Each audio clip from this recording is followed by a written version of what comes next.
from just outside the Empire City at the crossroads to the northeast. Good morning, good afternoon, and good evening. Wherever you are and whenever you are, this is your premier podcast for all things unknown, not media, and I'm your host, JP.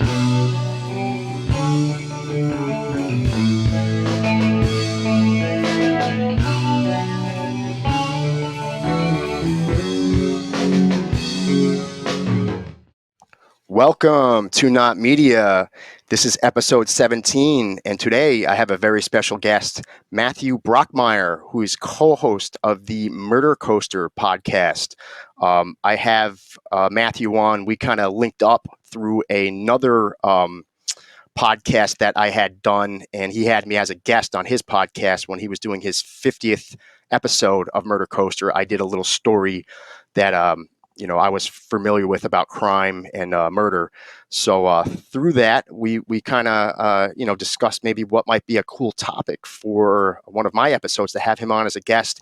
And we both concluded that with all this hype and all this talk and all this information about the Ohio or the Idaho state murders, the 4 murders that happened on November 13th, 2022, there's been a lot of internet investigators. There's been a lot of speculation. There's been some information that's come forward, and a trial that we still don't have happening as of yet. It's scheduled for June of 2025, and so we figured this would be a cool topic to discuss. I just want to just kind of give a little pretense to this. I by no means am any expert. I'm not a lawyer. Even though I do currently work in law enforcement and I do have a degree in criminal justice, as far as anything I might be discussing for this podcast, it's going to be strictly based on the information that's really pretty much available to anybody that wanted to throw their hat in the ring and go after this. So this is really strictly our opinions. We're not, giving any sort of legal expertise or legal advice. We're just kind of going over some of the information that's already out there in the world of the internet into the ether, and we're going to be discussing a little bit of it. But before we kick into that, I was going to ask Matthew. So Matthew, you obviously are the co-host of Murder Coaster podcast. What experiences in your life, is there any specific experience or a group of experiences that led you up to wanting to host a podcast such as Murder Coaster, or is it just some sort of a fascination that kind of grips many people across the United States and the world about serial killers and killings and what causes people to go a little haywire sometimes in this world? Oh, well, I've been a true crime fanatic all my life. My dad was a cop and then a lawyer, and he instilled a love of true crime in me. And then I became a writer, a horror writer. I've got a couple books out, won a couple little awards. And I've always wanted to write true crime and be involved in it. And then my co-host is also a horror writer. And I live in a kind of outlaw place, Humboldt County, California. I don't know if you've ever heard of it. Like it's a Netflix series about it called Murder Mountain. Oh, wow. Yeah, and it's so I deal with a lot of not necessarily killers, but I mean, although it happens, but yeah, just like like a mile away from my house, there was a murder. Wow, crazy shit, just pot growers all high out of their minds on meth, acting stupid. But yeah. And that was growing up, or that was something that was like no, that's fairly recently. Oh, wow, a few years. So there is a decent amount of crime and something like that. Whatever it is that draws people to true crime, like just that essence of like you said, coming from having a family member who was involved in law enforcement also, might have instilled that seriousness and maybe some of your research, but just a fascination. I think when I think I took a class when I was getting my criminal justice degree the last semester that I was at the school, and it was on serial killers. It was all about serial killers. I actually did a PowerPoint presentation on John Gacy, and we all had to pick a serial killer, and that's what we basically... Did you see my shirt? Look. What's that? Oh, cool. Yeah, there we go. Yep. I just noticed it. Yep. I saw the clown, and then I wasn't sure, and then when you picked it up a little bit more, I saw it. Yeah, so I did... That's what I did for my... for the end of my semester, I did like a 15 or 20-minute PowerPoint. So I learned like so much about him, but like, and like a lot of the theme was like, why are people so fascinated? And it was almost like, because these things they can strike so close to home. Like you were saying, you had a murder happen just next to you. I live in a fairly high crime area up in New York, and I do, just through my law enforcement connections, read about murders and assaults that happen all the time. Just a few miles from where I live. So it's like this fascination, like why some people fall in line and they just play nice and they go on to lead good, productive lives. Or, let's say most people, like the overwhelming, sweeping majority Right, of right. people, go on to at least attempt to live good lives, even if they're troubled Hmm. souls. But for some reason, some people kind of just cross that line of maybe it's like a little bit of nature and nurture, how they were raised. But at some point in their lives, some wires get crossed and they just stop. They just stop feeling the same sort of empathy or compassion, and that the normal average person does. And I think I was reading in one of the, I think it was the on this whole Brian Kohlberger case. Somebody was an expert on, I think, iHeartRadio. I was briefly speaking about you before we started. They did a special, two season special on the Idaho murders, and one of their experts came on and he said like something like 75% of serial killers can be classified as either psychopath or more than likely sociopath.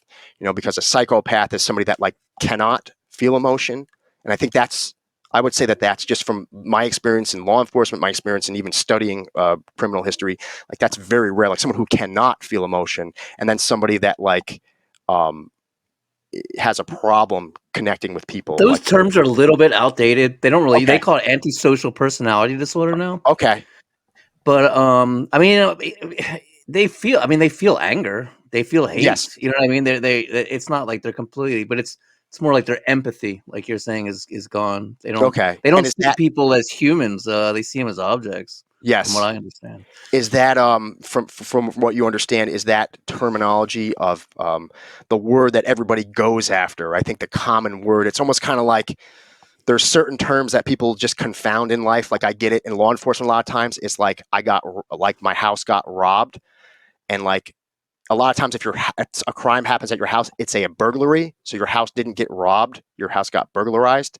So but it's a common Yeah, term to hear someone said, oh, my house got robbed. That's actually right. incorrect. So in the same sense of They like, didn't go to your house and demand it. Give them things. yeah, exactly. In order for a robbery to happen, you need like a crime of like say a larceny to occur at some sort of level of threat or force. That's like going to consist more or less of a robbery. But like in the terms of like these terms about like what's commonly popular in the ether of serial killers, like a psychopath. That one's a psychopath, and it's like I think that term is just thrown out there. But then when you actually look at the data, they're saying it's almost like I think 8 times more likely that someone is a sociopath than a psychopath. Right. So maybe like psychopath is like the extreme. It would almost sound like that's the extreme end of the I believe spectrum of somebody. sociopath just means you don't follow society's rules and Okay, laws.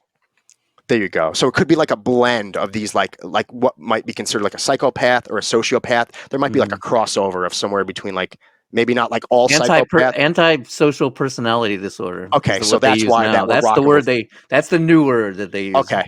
So we're gonna toss those terms out, and we're just gonna look at it in the new terms of the I anti. mean, what they used to say, homicidal maniac. That was like the old Yeah, yeah, school one from yeah. like the 50s and So 60s. yeah, I feel like typically like just when you talk about certain subjects that people aren't very very common with, they a lot of times they'll get grouped together under one sort of like key term that people use, and often those terms are used incorrectly. So we'll just say I mean, antisocial. A lot of these people. And yeah. before we get into the Idaho college murders, just one last question I like to ask my guests because I got into, I'm not going to get into why or how I got into the unknown, but I have like in my life like a thing about the unknown, why I've circled back around to like liking the unknown and going after topics of the unknown. Now, have you ever skirted, other than dealing with true crime or serial killers, have you had any personal experiences with the unknown, anything you might be able to classify as paranormal or unknown? Sometimes I ask that question and I get some cool answers that I wasn't necessarily like expecting to get. Sometimes people, and this is the place, like, I'm really like open to anything. I've heard some, I can tell you some like wild stories, and I've some of them I believe might have some truth to them. So it'd be cool to hear if you ever had any paranormal type of experience, or at least something that you might classify as unknown that you're just not sure about.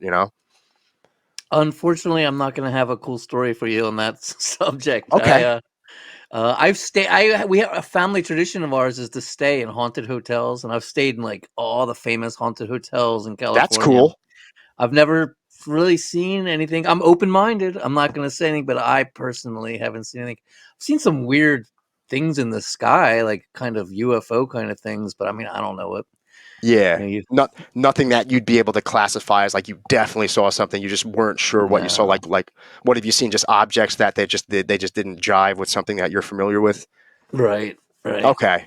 We have a Yeah. beautiful night. I live like way out in the country, and there's no light, so we have a beautiful skies at night. It's fully Yeah. unobstructed.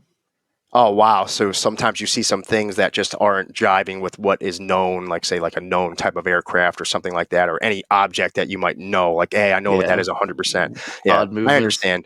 but Um, no, I'm not. Yeah, Well, I do appreciate your honesty and not trying to go with the angle of trying to like confabulate and like trying to just kind of hype something up that you did see to turn it into something that it wasn't, because that's one of the angles I come from this podcast also. Even though I'm talking about kind of out there subjects, sometimes I like to keep it as grounded as possible. So if it is, it is. If it's not, it's not.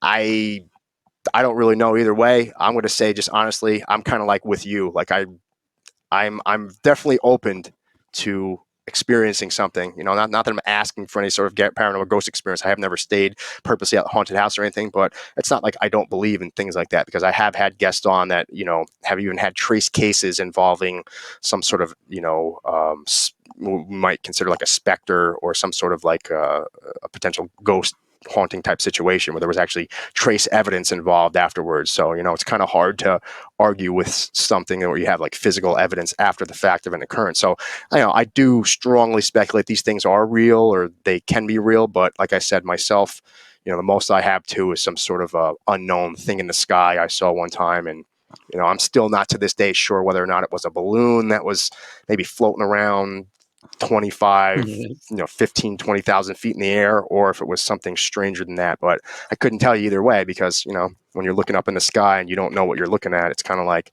I think that's how for so many years, even if there is something going on with this whole UFO phenomenon, why it's been so easy to throw shade and to throw doubt into people's minds, because most people aren't experts at observing things in the sky, and even if they are, chances are they would want to talk about it less, because now they went to some sort of college, or they have some sort of professional name to uphold, and they're scared about what people are going to think about them. So yeah, so I certainly there's a appreciate long your honesty. history of UFO people who've seen them or claim to be abducted, of their whole lives being ruined afterwards. Yeah, it's that serious. And I'll even give you just a quick side note. I think it was Commander David Fravor.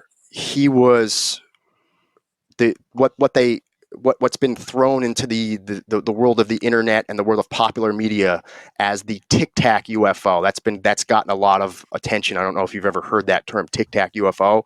There was a sighting that was caught on FLIR camera, forward-looking infrared camera. It was caught by multiple angles, by multiple radar points, and they basically, one of the most credible sightings in modern history turns out to be this Tic Tac sighting.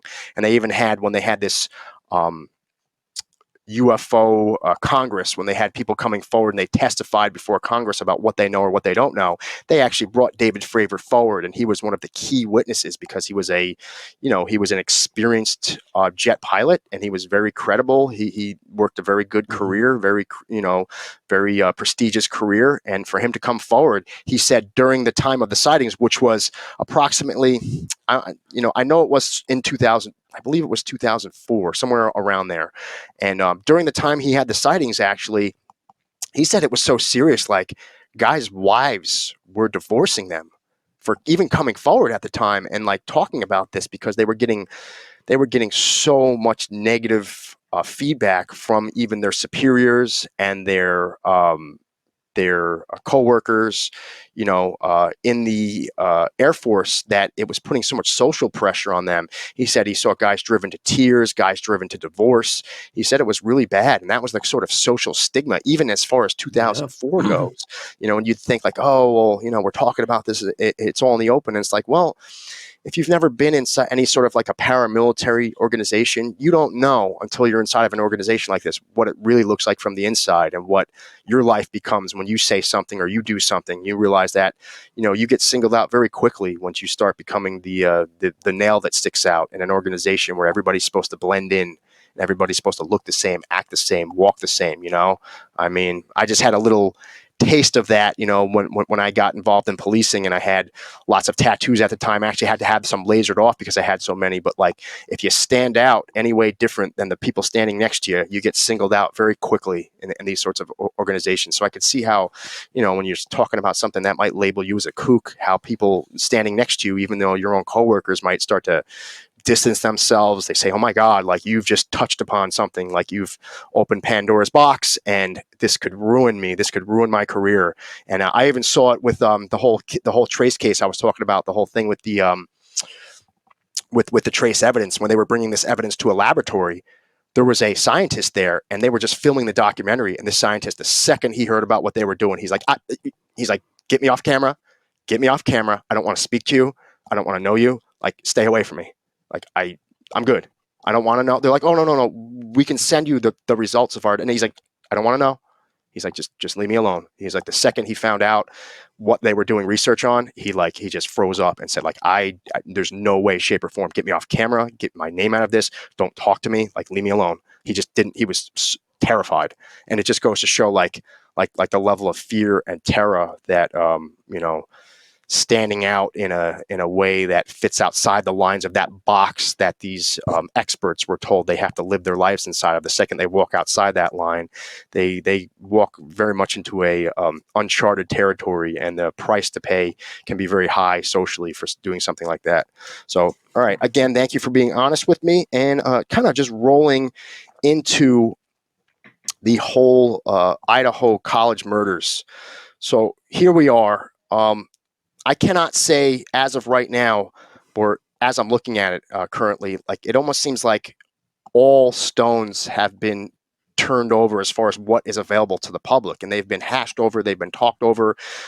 So you have this situation where I think there's fascination of the accused. It's it's everything I think that nobody was expecting. I think maybe that's why this got so like after they arrested who they actually arrested for. You're arresting a teacher's assistant at a local college within what was approximately 8 to 10 miles away from Idaho State Was it that University. close? He was because he was in Washington. Was it? I think it was local. Pullman, Washington, where Washington University is located. It's only approximately. It's almost a straight shot. So if you're from the University of Idaho, you go west. It's almost a straight shot west, approximately. Uh, Somewhere between like 9 to 10 miles, or 8.5 to nine and Wow, a is half that miles. close It's then? somewhere in that range of like 8 to 10 Hmm. mile range, but it's very close. I mean, we're talking. I actually map quested it, and we're looking at a approximately 17-minute drive, 15 to 17-minute drive. So it's not that far away. But so the fact that what the internet sleuths were talking about, I'm not sure if you heard a lot of the stories. Where are you following this story the whole time? And like, did you hear some of the things floating around of who exactly might have been responsible for this, and what the all the internet sleuths were talking about at the time? Yes. Okay. I was. It was. I mean, it's scary. It's Yeah. creepy. It's that it's victims that you wouldn't imagine, because it's a party house. There's these, they've gotten lots of complaints, and there's all these people there. You think with numbers, there's safety. Yeah. It's not some lone person on a dark path in the shadows. And they were like, there's so many things to wrap your head around with this craziness. They were up. They were all up late at night. They had just gotten a DoorDash, Yes. which is another crazy thing. Do you think the killer had any idea that the DoorDash was there? Did he come there after the DoorDash? It's just like there's so Was many he things lying in going on. wait? They waited Whoever for the, him to the killer leave. was, yeah, we can say he, she, but like as of right now, we know there Right. was an accused, but like like And we'll just say ultimately, right now, but Brian Kohlberger is the accused, but he has not been to trial yet, so he is technically innocent until yes, proven guilty. yes. But so we'll just say that. But if I slip and I'm gonna and I start making it sound like it's him, we've gotten that out of the way. No, no, but I mean, without like we can get into a little bit about in a little bit about what exactly or why exactly he's was the accused, and I would say circumstantially, and again, this is from a personal opinion. If I'm not a detective. I've been, in law enforcement and emergency services for approximately a decade, and I've been a full-time paid police officer for 6 years, and I'm active in the state of New York. Even though I work in a very small department, so sometimes I'm tasked with stuff that detectives would do, just because there's just nobody else to do it. Normally, if I worked in a bigger department, as I used to, more down towards the city, there was a detective bureau. So if you got a certain case and it needed a follow up, that went straight up to the DB. You had a meeting, you took your case up to the DB, spoke to a detective, briefed them on what you had, what you needed, and a lot of times they do all the follow ups. You weren't responsible as a patrol officer for the follow ups, but just because I work in such a small department now, a lot of times we just don't have the resources. So a lot of times I do have to do follow ups and stuff like that. So a lot of times you're tasked with being, I'd say, for lack of a better word, resourceful. You're not having all this fancy stuff that CSI and all that's going to show you on TV. You don't have access to that. You just have your brain, and you have to say, hey, this is what we got. This is what we need. How do you think we can get there? Do we have to start looking at someone's social media account? Do we have to start like how are we getting more information here? Do we got to start calling phone numbers that we had from a neighbor who used to live next door, reaching out to an ex-girlfriend? Like we need to figure this out somehow, and like sometimes you just don't really feel like you have anywhere to go. So you got to be as resourceful as you can. But I would say circumstantially, the Well, there's evidence that has DNA. come That's not forward. circumstantial, is it? What's that? DNA on the knife Oh sheath. no, I mean DNA sounds to me pretty damn rock solid. I think Yeah. I think the numbers, if you want to start looking at numbers, um, I think it was 5.37 octillions. So is for most people who have never heard the term octillion, I believe it's a 5.37, and then you could take 27 zeros and throw that on the end, a factor of 27 zeros bigger, because we don't even talk at numbers that big. We start losing numbers. I think in my head, the most I've ever kind of talked about was quadrillions. It's like the next up from a trillion, a quadrillion. So then I think you get like you start getting. I don't even really know, because I don't. Most of us don't really have never really dealt with numbers bigger than like billions or trillions. Quadrillions I think is the next one up, and then where do you get Is from there? zillion a real number, or is that like a What's that? little kid? Is zillion a real number, or is that something that children just make up? I could check that out. I've heard zillion. I think zillion is like a layman term. Honestly, yeah, I I'm think not a zillion math is just like guy. a I have really no idea. really big number. Let's see, real number. Yeah. So yeah, so I've never even actually thought of that. I believe zillion, and here we go. Per homework.study.com, zillion is not a real number. So really, that's Okay, yeah, a it's a layman term, children a thing. really, really, really big number, I think. So, yeah. So like that just gives you an idea. Like we'd probably go towards zillion past trillion or quadrillion. Like that's how big these are. So when you start talking about octillions, like one in Well, oct would be 5.37 wait, okay, there's bi, that would be 2, by, yeah, trillion, that's 3, and then quad is 4, quad, and then sync, set yeah, then right? sept, then in Spanish, I know Seis, seis and siete, yeah, siete and seis ocho, is six, nueve. siete, seven. So acht would be eight, nueve, I guess I don't know like I don't exactly. know either. Yeah. So uh, oct. Yeah, I said oct. So that would be eight. So I don't really know how that works, but we're talking a ridiculously large number, just like stupid large. Right. And it's like, it boggles the mind of most people, but just there we go. 5.37, 27 zeros at the end of that. Like one in that is the odds that this was a match on Brian Kohlberger. Like that's how close we are on DNA. So I mean, that's pretty damning. And so in some way, shape, or form, we could say scientifically, and even statistically speaking, like if we were like, Mm, I remember in stats, like I took stats, I did really well at it. I remember there was a terminology for like if something didn't match the requirement, if you had like a number that was say like 0.00000 after a certain amount of zeros, the scientific community would say, and it's not even that many, they would say, statistically speaking, this is a non-relevant number. So we get to a number so small, and it right. wasn't even like 27 zeros. It was like much shorter than that. So I think it's even in like stats, it's even like they set a number, but it's not that big of a number as small as this other number is big. So you're talking about um, statistically speaking, if we want to flip that over then to say that something has 27 zeros behind it, and that's the odds of one in that, is that it is a match. Like Mm, they're that confident, right. that much But confident then that, if you want to you take are a the devil's match. advocate side and I'm sure his defense attorney will bring this up, just because he touched that knife sheath There we go. at some point does Correct. not conclusively prove that he Yes. was the murderer. So I Yes. mean, I And don't they're gonna and say all I don't know how he could have touched it and it got left there, but whatever. I think and when I was referring to circumstantial, I was referring to the bigger picture.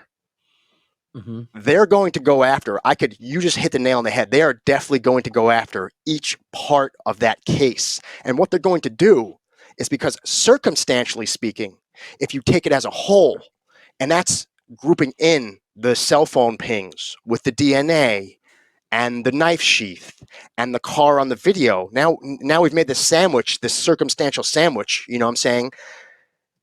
They're going to take that sandwich apart, and they're going Right. to find any angle at each one of those layers of the sandwich, and they're Reasonable going to doubt, try man, to is what it's all rip about. that apart and say, this is why it couldn't be, this is why it couldn't be, this is why it couldn't be. And I guess ultimately speaking, you're right, that's their job. But I think if you take like, even just as far as like laymen look at this case circumstantially, we have the knife sheath that was found there. Obviously, we were just talking about the DNA evidence. There's a snap. I looked this model knife up. It's a very beefy. Oh, K-bar, yeah. It's Uh, I think was it like it wasn't a tanto blade. It was just a big. I think it's mixed. I think part of it is a serrated blade. Like the front of it's but it's a big 7-inch it's like long the blade. It's a same knife huge that blade. Marines use and shit. Yeah, it's the knife that Marines used, and they were trained hand-to-hand combat. This is the knife that Right. was designed to kill. This is a knife It's designed to designed. kill.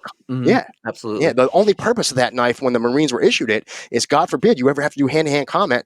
This is the knife that we believe we can design that's going to get you the quickest kill, the easiest. So Mhm. like that sort of knife to like that sort of level of scariness of this knife.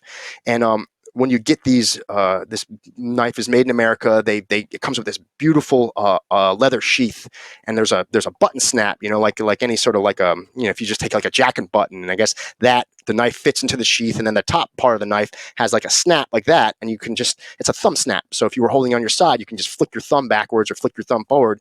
And there's a strong possibility, like somebody else was kind of speculating on this, owner of this knife, when they got it and they were plotting these murders, or like thinking about at least a murder, maybe these other murders were circumstantial to the original person that maybe this person was targeting. I mean, we don't really know right now, but they were saying originally that they believe it was at least targeted, so at least one person was targeted, if not multiple people.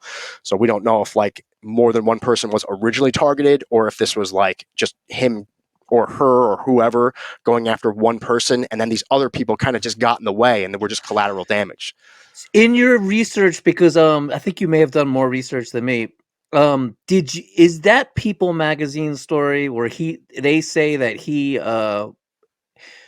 followed them on Instagram, or he followed Madison in particular on Instagram and had sent her messages? Is that ever been confirmed? Do you know if that's true or not? Or is that So just as of right now, even with the research that people have done after, they said there's multiple people now, because probably since the yeah, murders, yeah, multiple people by there's the name of Brian Colbert. So it's really hard for somebody, as far as a level, without some sort of a warrant, pulling the records of Instagram or access to these specific accounts to really to be able to comment. I think as of right now, well, I think Kaylee's father was saying there things was like that. speculation that he did, and I heard this Mhm. from multiple accounts, like a family member or somebody from the inside, somebody either a close confidant or family member stated that Brian Kohlberger or somebody by that name had reached out to one of the victims more than one time, multiple And if they times. don't follow you, that message just gets put off into like a It weird does. I think netherworld, and they don't even necessarily know that they even got it. exactly. But somebody not Yeah, playing with a full deck or somebody not playing who's connected enough might just feel like so slighted.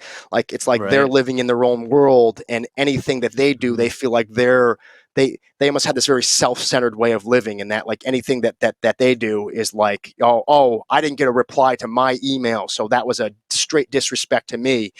Some Yes, people get very right. funny about how Oh, yeah. how they perceive what's going on in this world, and I've noticed that a lot too, even in law enforcement. It's very much like some people, they don't have the tools Well, a psychologically. narcissistic personality as Yeah, well. they They're can't gonna step take outside everything themselves to say, personally, yeah. yeah, and Like if you were like, all right, just time out for a second. Let's just logically look at the situation. You sent her a message. She doesn't follow you. So there is a possibility that that message was thrown off into some secondary box, and Instagram does have that. They have like, because sometimes I check mine, and it's always these like weird group chats. They want to like make you join this group. Hey, join so and so jewelry, so you can be part of our team to put forward our new product, whatever. That they add you to these groups, and that gets like shoveled almost into like a spam folder. And of a lot of right, people, especially if you're I would imagine if you're like a pretty girl and you have an open profile on Instagram, you're probably getting probably multiple guys trying to say hi to you, people sending you emails. So eventually, I would imagine that like junk box folder, some people just get like too overwhelmed. They don't even check it. It's not even something that's like on their mind of like, oh, let me check my junk box on Instagram, because all you're going to have in there is just garbage. right. So yeah, like that's probably the reality. If this person did reach out to one of these females, I that guess we'll more than find out when the likely. trial comes in. All this evidence is gonna come out when the trial Yeah, happens. yeah, I would have. Yes, I would imagine that somebody had mentioned during the iHeartRadio podcast that he suspected.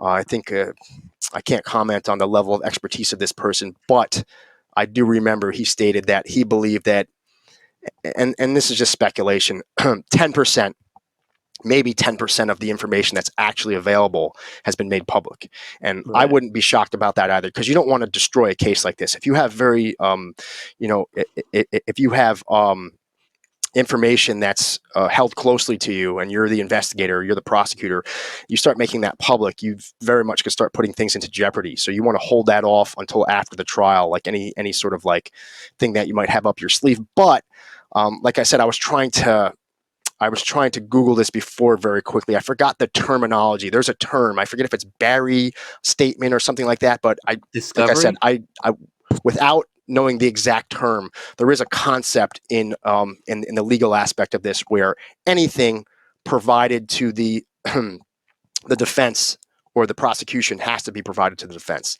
Oh, Has to be yeah. fair game. So Yeah.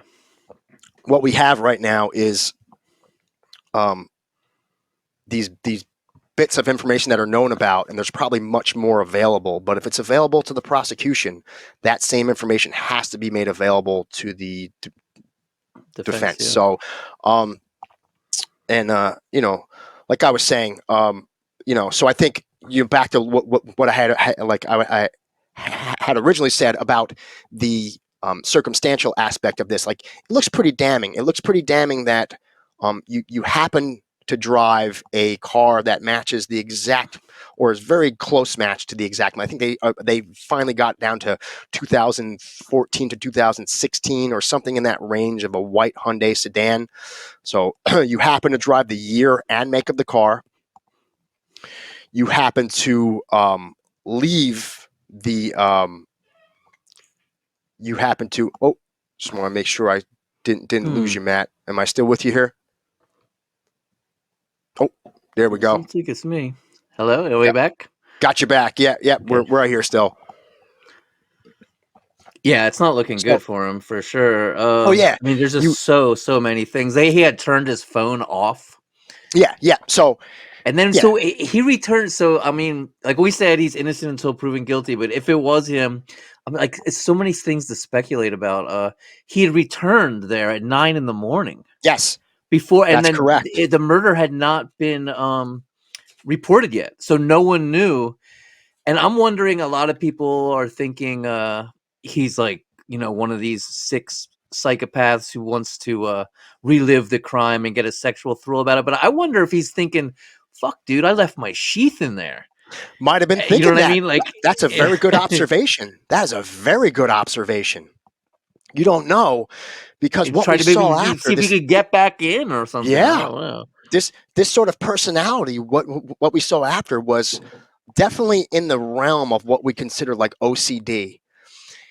So much to the point where his sister, so he has two older sisters. One sister is an aspiring actress, and the other sister actually went on to become a psychologist. I I'm not sure which sister it was. I'm not sure if it was the psychologist or the actress, but one of the sisters that was still living at home in Albrightsville, I believe that's where he went back to for his winter break after leaving Washington State University. He went to Albrightsville, Pennsylvania. Yeah. So he's behaving super, super strange. I mean, and to the point where his dad knows he's acting weird, but his dad doesn't even want to get into it with him because he's like, he has such an explosive personality. His dad's, I think, probably at some of them like scared of this guy. Even though it's his own son, he knows he has these like, like this rage built pent up in him. So he probably doesn't even want to go there. He probably just wants to have a nice winter Christmas break with his family. His daughter pulls him aside. This really happened, and she said, like, Dad, I have a strong concern that Brian might be involved in these murders. And she started talking about how, first off, he lives right next to where the murders happen. A. B. He's acting super strange. Like they're catching him like walking around the house with surgical gloves on, bagging piece by piece in Ziploc bags all of his own So garbage. weird. And then not only does he do that, he walks outside of his house at like 1, 2, 3 o'clock in the morning and takes that garbage that he's now classified, separated, and bagged of his own and finds his neighbor's trash bin and starts throwing the trash out in his neighbor's trash. So like his sister even starts Yeah. picking up on And the this odd car, of behavior and says, course. The car is one of the biggest. and the car, and he's like OCD, cleaning the car, cleaning the car, cleaning the Yeah, car. but So this, you know what I mean? Like, it's the make and the model that everyone's looking yeah, for. and so his sister started putting two and two together and said, like, what is this freaking strange behavior with this guy? And like, then she Yeah. started thinking, like, why would he be acting this odd? And she's like, she told us that she voiced her opinion to the father, like, I think he might be involved in these murders. Like, he's acting very, very, very odd. Like, this is like super strange. You're not picking up on this. And the dad basically just kind of looked at her, fell silent, and just walked out of the room, like almost like dad like had a hunch at somewhere deep in his soul, maybe this was real. Maybe his daughter's right. And like at some level, his he didn't want or he couldn't believe that his son was somehow involved I in know. Can in you something so imagine? Oh my horrific. god. So Yeah. maybe just ignoring the 9,000 pound gorilla in the room and just saying, like, oh my God, like What was that something road too trip soon. like? What's that? What was that road trip like from I Washington to know. Pennsylvania? And they booked too. They did it in like 2 days or something. 2,500 miles. And he also said this was strange that the road trip, which I think they got pulled over in Ohio when when that body cam Twice. footage came out. I think was that on the 20th? I think or that was actually in Indiana. I think it was. I think it was in Indiana. I think it was Yeah. 1 month to the day of the murders. I think it was December 13th. I thought I read somewhere that was the date that I had. But anyhow, I'm not sure if it was somewhere around there. It was somewhere around winter break for Washington State University. So it had to be somewhere in that span of time. But they originally had a game plan of a straight shot. They were going to take all the major highways. They were going to cut right across the U.S. They found the easiest way to go. And then when he got there, Brian had this very, very convoluted, very mixed up route, like south into Colorado. And they went up through the mountains. And his dad was like, what? Like, why are you Hmm. like he didn't understand like why would you even attempt to do something like this, especially around this time of year with the snow and the mountains? Like you're running the risk Yeah. of getting like stuck in the middle of the mountains, like in a car in the middle of a storm. Like why would you add like this sort of, like what would be the reasoning to add this sort of like risk into your life when we can just take an easy on all major state highways right across? So his dad Interstate was even 70. like, hey, I'm not going to argue. And like Brian was like such a volatile personality, dad didn't even want to argue with him. So kind of, I think dad just said, hey, I'm doing the best I can to be a good dad now, and I just don't want to get, I don't want to cause too much trouble and want to get myself into some sort of big blowout with my son, because I think like the one of the people running the program. Let me see if I can come up with the guy's name. Professor Snyder, who he was being a TA under at Washington State University. Hmm. Um, he had a couple hiccups in that program where he noticed that Brian's behavior, especially when it pertained to women, was very what some might have considered misogynistic. He was very stern. Yeah. He got very loud when speaking with the females in the class. He He was, graded them harder too. yeah, extremely strict grader, He and almost, followed one out to her car. yep, it was almost And they beat. got an actual screaming match with each other. And then Okay, he yeah. was eventually fired. So He didn't get the letter that he had been fired until December after he had left. But at the yes, same time, on the 20th. he had to know. You know what I mean? He had to know something was up. Yeah, It might not have been formally announced, but I have a feeling that he knew. For one yeah. reason, why did he take his car? Why wouldn't you? Were you gonna drive from Idaho to Pennsylvania and then just turn around and drive back? Well, the Don't you thing think that's was, crazy? at some level, if you think about it, think about his behavior once he got out to Pennsylvania, how he was obsessively cleaning the car. Maybe he Yeah. saw that week as an opportunity to He was like, shopping with gloves on. yeah, triple, That's maybe, weird.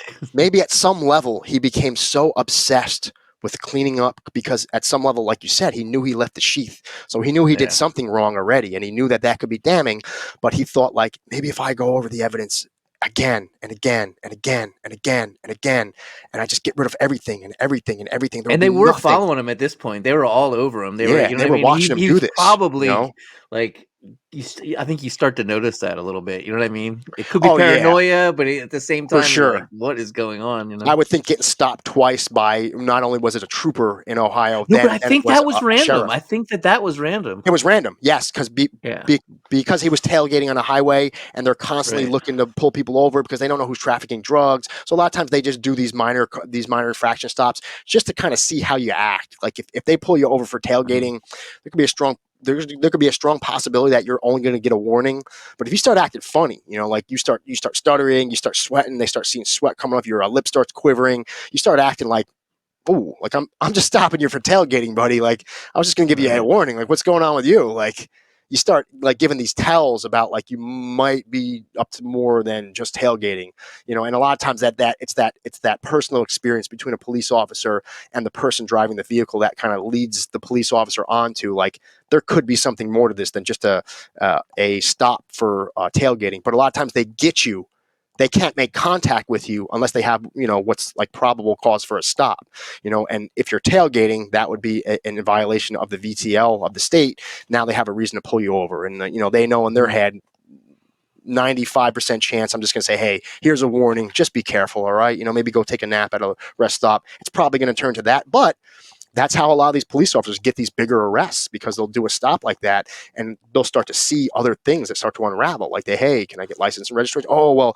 I borrowed this car from so and so, but I don't have the and you start tripping over your words. And you're like, okay, So let me get a story straight. So whose car is this and where you're coming from? Okay. So you're coming from here. Did so-and-so give you permission? Like, why are you driving 2,500? You know what I'm saying? So Hmm. you start building a story with people sometimes, and the story doesn't jive, especially when someone's up to no good. So a lot of times these little minor traffic infractions stops turn into bigger things. And I think that's what these guys are looking for, like these more like big arrest drug stops and stuff like that. Like Yeah. somebody who's got the 6 pounds or 10 kilos of heroin in the trunk, but they pulled him over for tailgating or something. So I think it really turned out to be something like that. Like these very, he was probably in a rush. They probably weren't sleeping a lot. Probably right up on the bumper of a truck or something like that. And that Yep. flagged you as somebody who's not doing what you're supposed to be doing when you're driving. Like you wind up getting a stop by a trooper for something like that.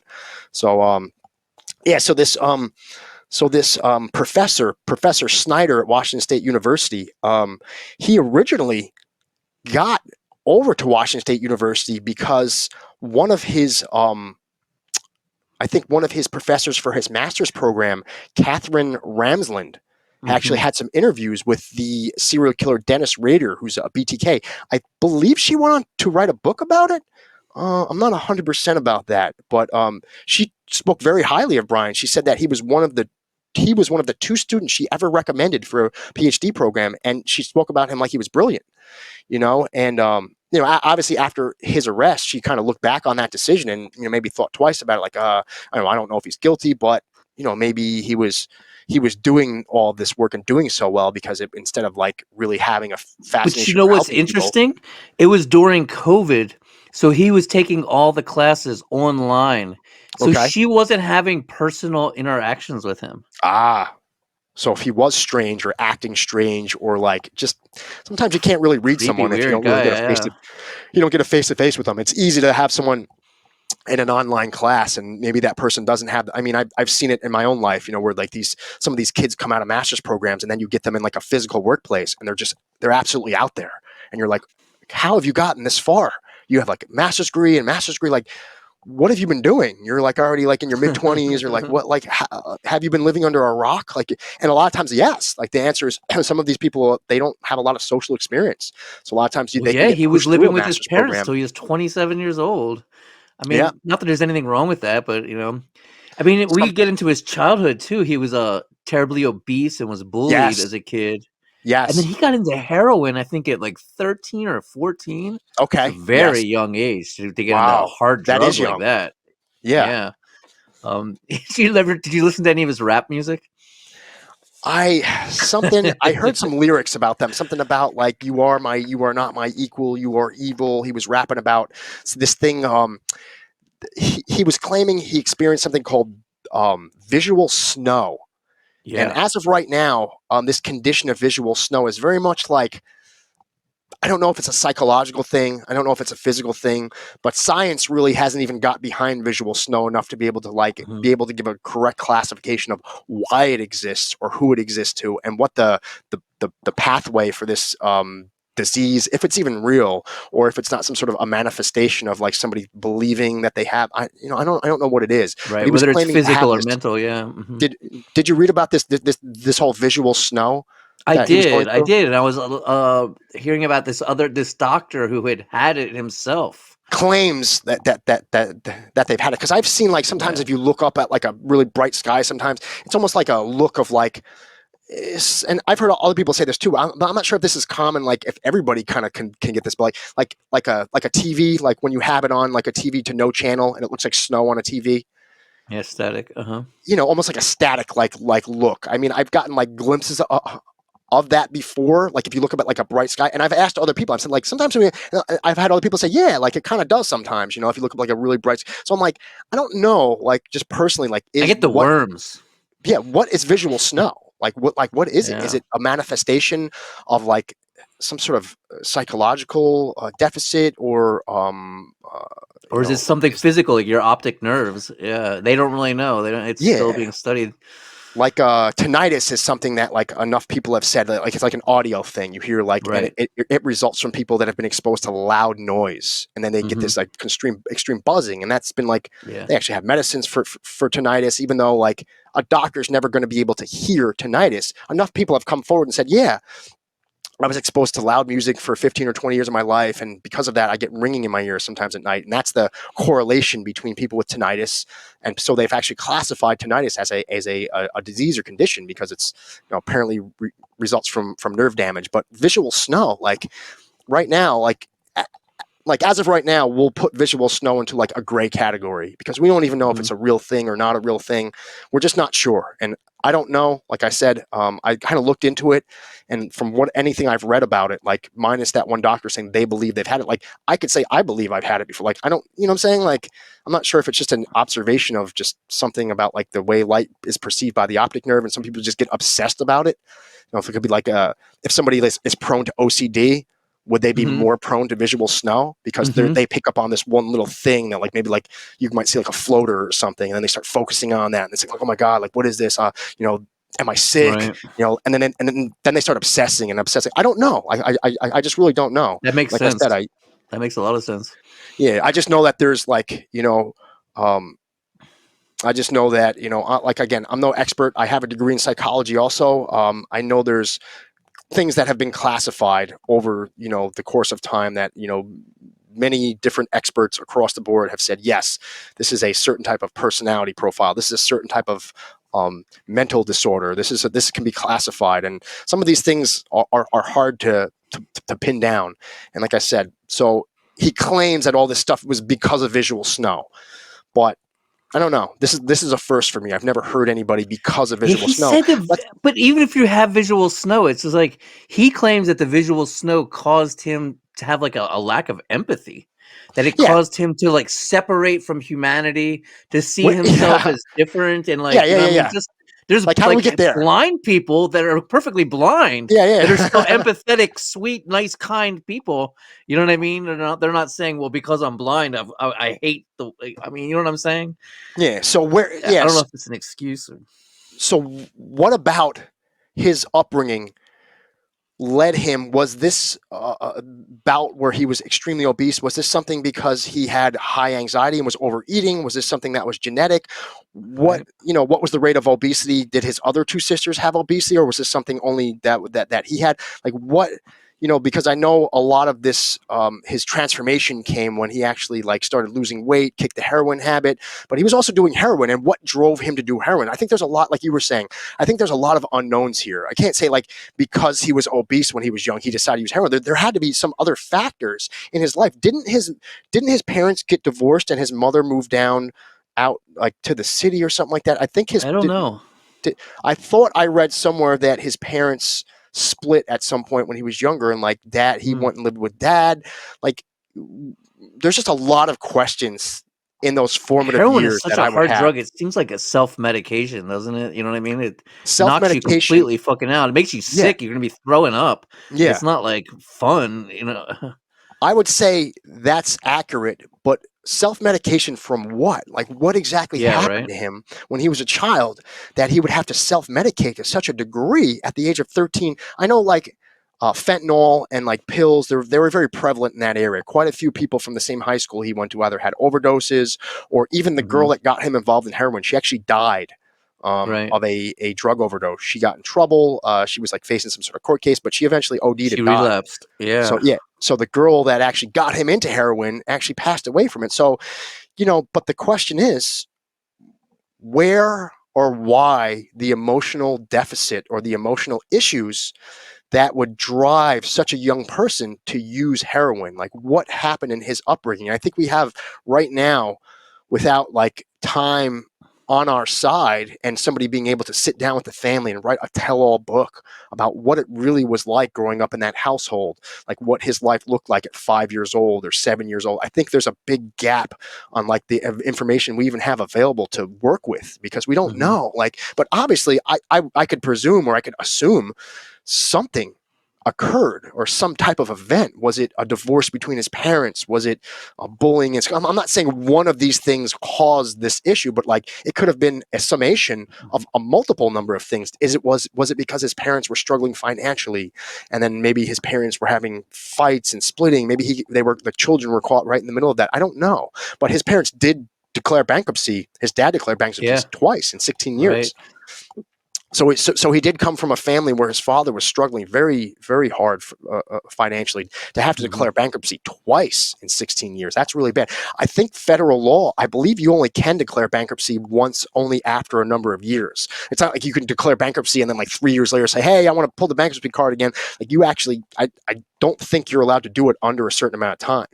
Because basically, what it is, if you allowed to people declare bankruptcy 7 times in 30 years, you would almost be enabling somebody who has like a financial problem in their life to condone them Right. Yeah. to It's just, like kind of gambling or yeah, something. declare bankruptcy, build up some weak credit, try to get some better credit, rack up all the credit you can possibly get, wait 5 years, declare bankruptcy, and rinse and repeat and rinse and repeat. Like that's not what you want to do in this society, because everything you do in society, from getting a car loan to getting like, to putting a down payment on a house to getting a credit check if you want to rent an apartment in a decent area, they all go after your credit score. And when you declare bankruptcy, you're done. Like your credit score like dips down to like, I don't know, like 400 or 350. It's like, it's terrible. It's like beyond terrible. So like it almost like marks us in society that like the last thing you really want to do as far as like what you look like on paper is want to declare bankruptcy, because at some level, if you ever want anything in your life, you want to lease a car, you and your wife or your girlfriend want to start a family and buy a house.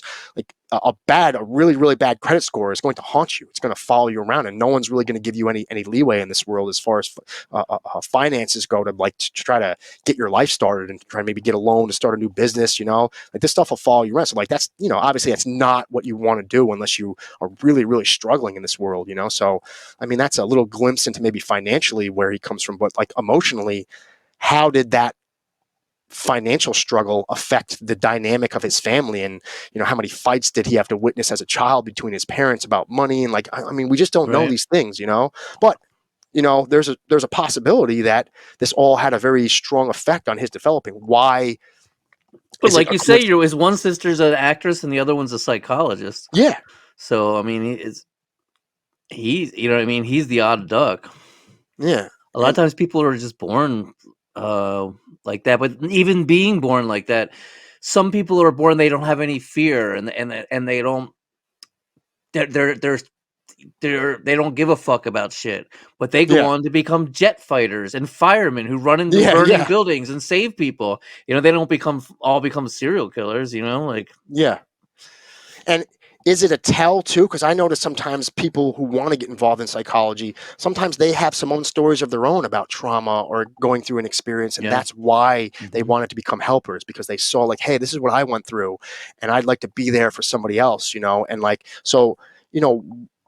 You know, his sister's a psychologist. What are his sister's experiences of why she got into psychology? Was there some sort of emotional trauma in the past of that family that like she's now able to be a helper? And at some level, it sounds like Brian wanted to become a helper himself by either becoming Right. a police officer and then a criminologist after he cleaned his life up and went to school. But then after he kicks the heroin habit, I mean, approximately what, like 18 or 19, he has this transformation where he sheds all this weight, he starts boxing, and Right. he very much becomes what, like, for like lack of a better word, kind of like a jerk. Like he becomes, to the circle of friends that he knew before, a lot of them don't like him after his transformation. He becomes more like Hmm. he's trying to overcompensate for who he was before, and he becomes almost like this alpha male. Like he sees his friend, Hmm. he's Hmm. constantly making little pot shots at him, trying to put him down, making him feel little, putting him in headlocks, trying to wrestle him to the ground, show his physical dominance over them.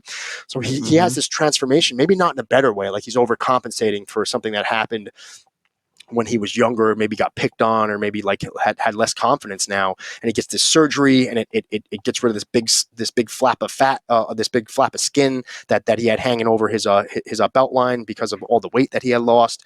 So he has this transformation. Physically, he becomes the person that he believes he wants to be. But like, as far as socially goes, it seems like there's something missing with him. It seems He like he he doesn't. never had. Did he ever never had a long term girlfriend? I don't believe I don't believe so. ever. From anything that I read Yeah. about, he just couldn't connect with females. He had this, what a lot of females who did deal with him would speak about afterwards, like this creep factor, almost Yeah. like to him. And that could be some sort of like social ineptness about the way that he would just speak to women. Like, for example, did you read about the Twitter date? Yes. Oh, I'm The sorry, the the girl. Tinder. Yeah, the Tinder date. Yeah, Okay, Where okay. she was So living in a dorm room, I think, and he went back there with her. yes, yes. So he goes on this Tinder date with this female. I believe it's in 2015. I don't think it's going that great. So she like basically trying to dip out of here. Uh, They go Takes to her the back to her movies. dorm, invites himself in. She doesn't Yeah, invite him in. He basically invites himself in, and then once he gets back inside her apartment, he almost becomes like a different type of person. He becomes very aggressive, very like he's trying to touchy, very tickle her.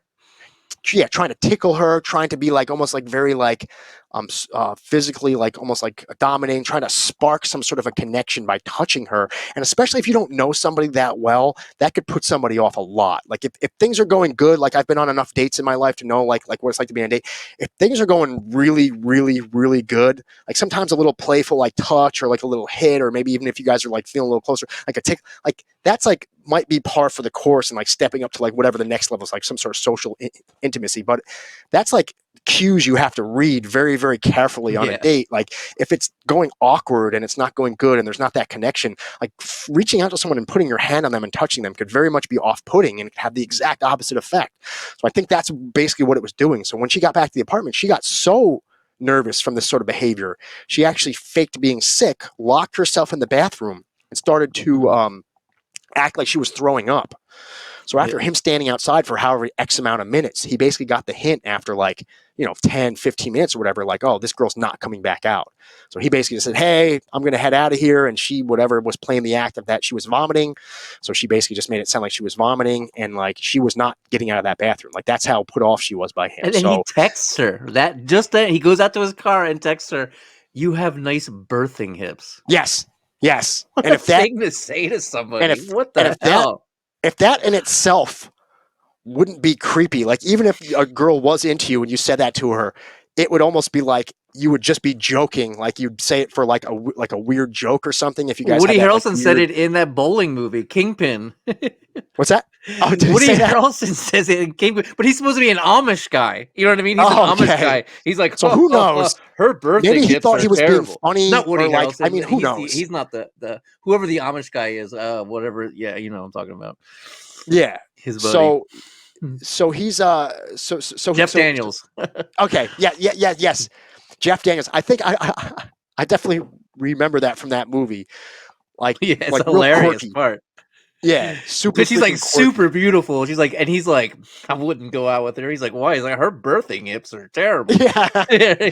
So like, yeah, like if you guys were on that level and laughing about something, like I don't know, I could be like see joking around saying something like that, but like in the real world that we live in, 2024, you seriously said that to somebody, like that's creepy. That's like mega creep factor. And on top of the fact he already creeped her out enough to like have her basically lock herself in her own bathroom. So if that just gives you a kind of glimpse into socially like how this individual, even though He's looking at her as a breeding machine, yeah, as just a form of breeding and sex. which is Yeah, the he's not last seeing thing, her which is the as a very, very person. last thing that you ever want to do if you're trying to impress a girl is like just kind of skip the whole social aspect of getting to know someone. You're showing them that you're a good person, that you can go out and have a good time and laugh and talk about life. Like that whole angle of like building a relationship with someone is like straight to like the, hey, let's talk about like the sexual aspect of this. And like that's going to most definitely put anybody in the dating scene off So he's to the talking like she's livestock. yeah, yeah, super weird. Yeah, Yeah. super, super weird. So I think that just gives you a glimpse into the social ineptness or the social IQ of who Brian Kohlberger was, and how even though educationally and intellectually his teacher that I just described, I believe the criminal justice teacher, she was what did I Yeah, say, she said he was Dr. brilliant. Catherine Ramsland. She described him as brilliant, and for all intents and purpose, he very well could have been brilliant or is brilliant, and that's why you have someone who's not maybe not like, if there is any sort of guilt to what he was doing, that he was so afterwards, after slipping up and leaving a knife sheath at a murder scene, he was so meticulous in trying to cover his tracks, because you are dealing with someone who intellectually has a very high IQ, but maybe emotionally he has a very low IQ, and that's not Mhm. uncommon. We see that a lot sometimes when someone's like super super brilliant intellectually, they lack some of the social cues and the social bearing Mhm. on being a full, well-rounded person. That's why not everybody who is super intellectually smart necessarily is like super successful overall in life, like necessarily. Sometimes people lack, they're like way up here in one area, but they're like way down here in another area. We're kind of seeing, at some level with the way he was talking with the students and berating the female students as a TA at Washington State University. Like he was warned by Professor Snyder. He basically was warned, like, hey, this is not on par with the conduct. Like, you need to shape up. He basically had a talk with him, which this is before the screaming match.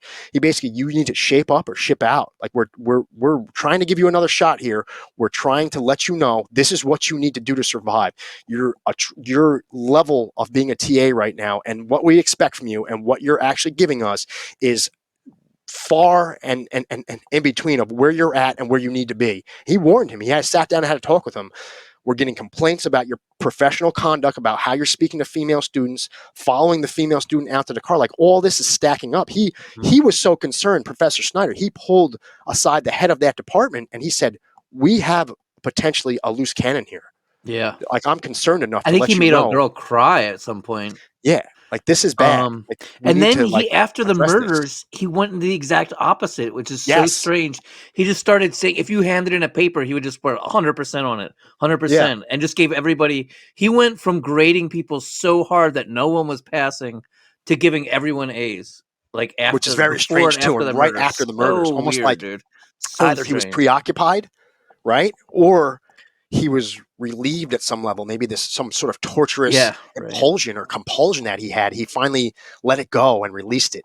Maybe this was pent up inside of him for all that time. And then after the murders, he felt like, oh, I could let this go. And he became so the fact that we have such a flip in his personality without any explanation, showing up to school with 5 o'clock shadow, completely turning into a different type of grader, very lax. You hand anything to Brian at this point, it's 100, it's 100, it's 100. But Yeah. beforehand, it was like nothing but like red markings up and down the paper. So like, yeah, so that's very odd too, so we do have that. And then like you had briefly gone into it, you know, and we had briefly spoke about all the history of what they're trying to say about these other people involved, and maybe the history of like Xana, one of the so um, the four victims of this are Ethan Chapin of Conway, Washington, 20 years old, Kaylee Conclaves, 21, of Rathdrum, Idaho, Xana Kernodle, 20, of Avondale, Arizona, and Madison Mogan, 21, of Coeur d'Alene, Idaho. So these were all students of University of Idaho. Conclaves and Mogan were both seniors. Kernola was a junior, and Chapin was a freshman. So And Kaylee had already graduated, and yes, she right. was just happened to be there that weekend to show off her new car. She See, just there's popped back so in. much to think about. Yes, I think he was targeting Madison personally, but yes, if he's following their social media accounts, he's gonna know that Kaylee was there, that she did show up. yes. Because some people are like, "Well, Kaylee came with a different car, so he wouldn't have recognized the car in the driveway."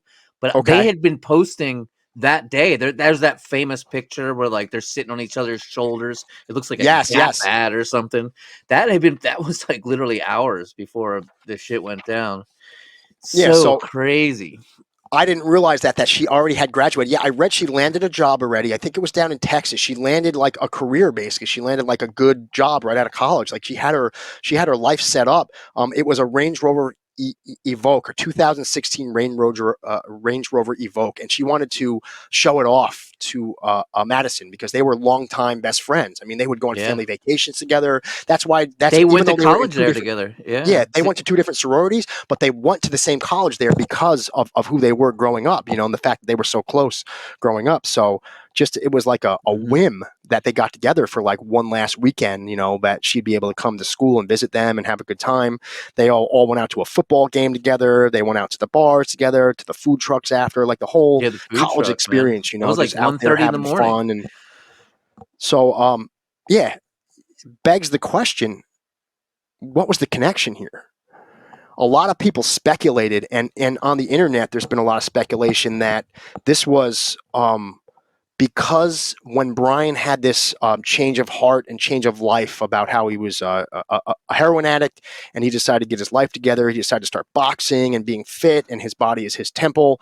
He became a strict vegan or just a vegan. I used to be for a few years when I was in my 20s. People say strict vegan, but I think that's like almost like an oxymoron.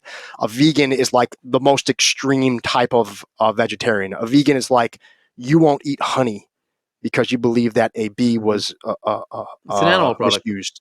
So it's like veganism is on the spectrum of like vegetarianism. It's the most extreme. You will not wear leather. You will not eat honey. You will not eat anything with eggs or So it's a very extreme type of diet, and it's not an easy diet to like uphold, especially if you're somebody who's it could get expensive because then you have to supplement a lot. So it's like, it's not an easy type of diet. You need to have like a very big determination or, at least the finances or at least the personal discipline to be able to have a diet like that. So he becomes a vegan. Um, and what was, okay. So Madison and, her friend, let's see, it was Kylie? her friend Kelly. They both worked at a restaurant called the Mad Greek.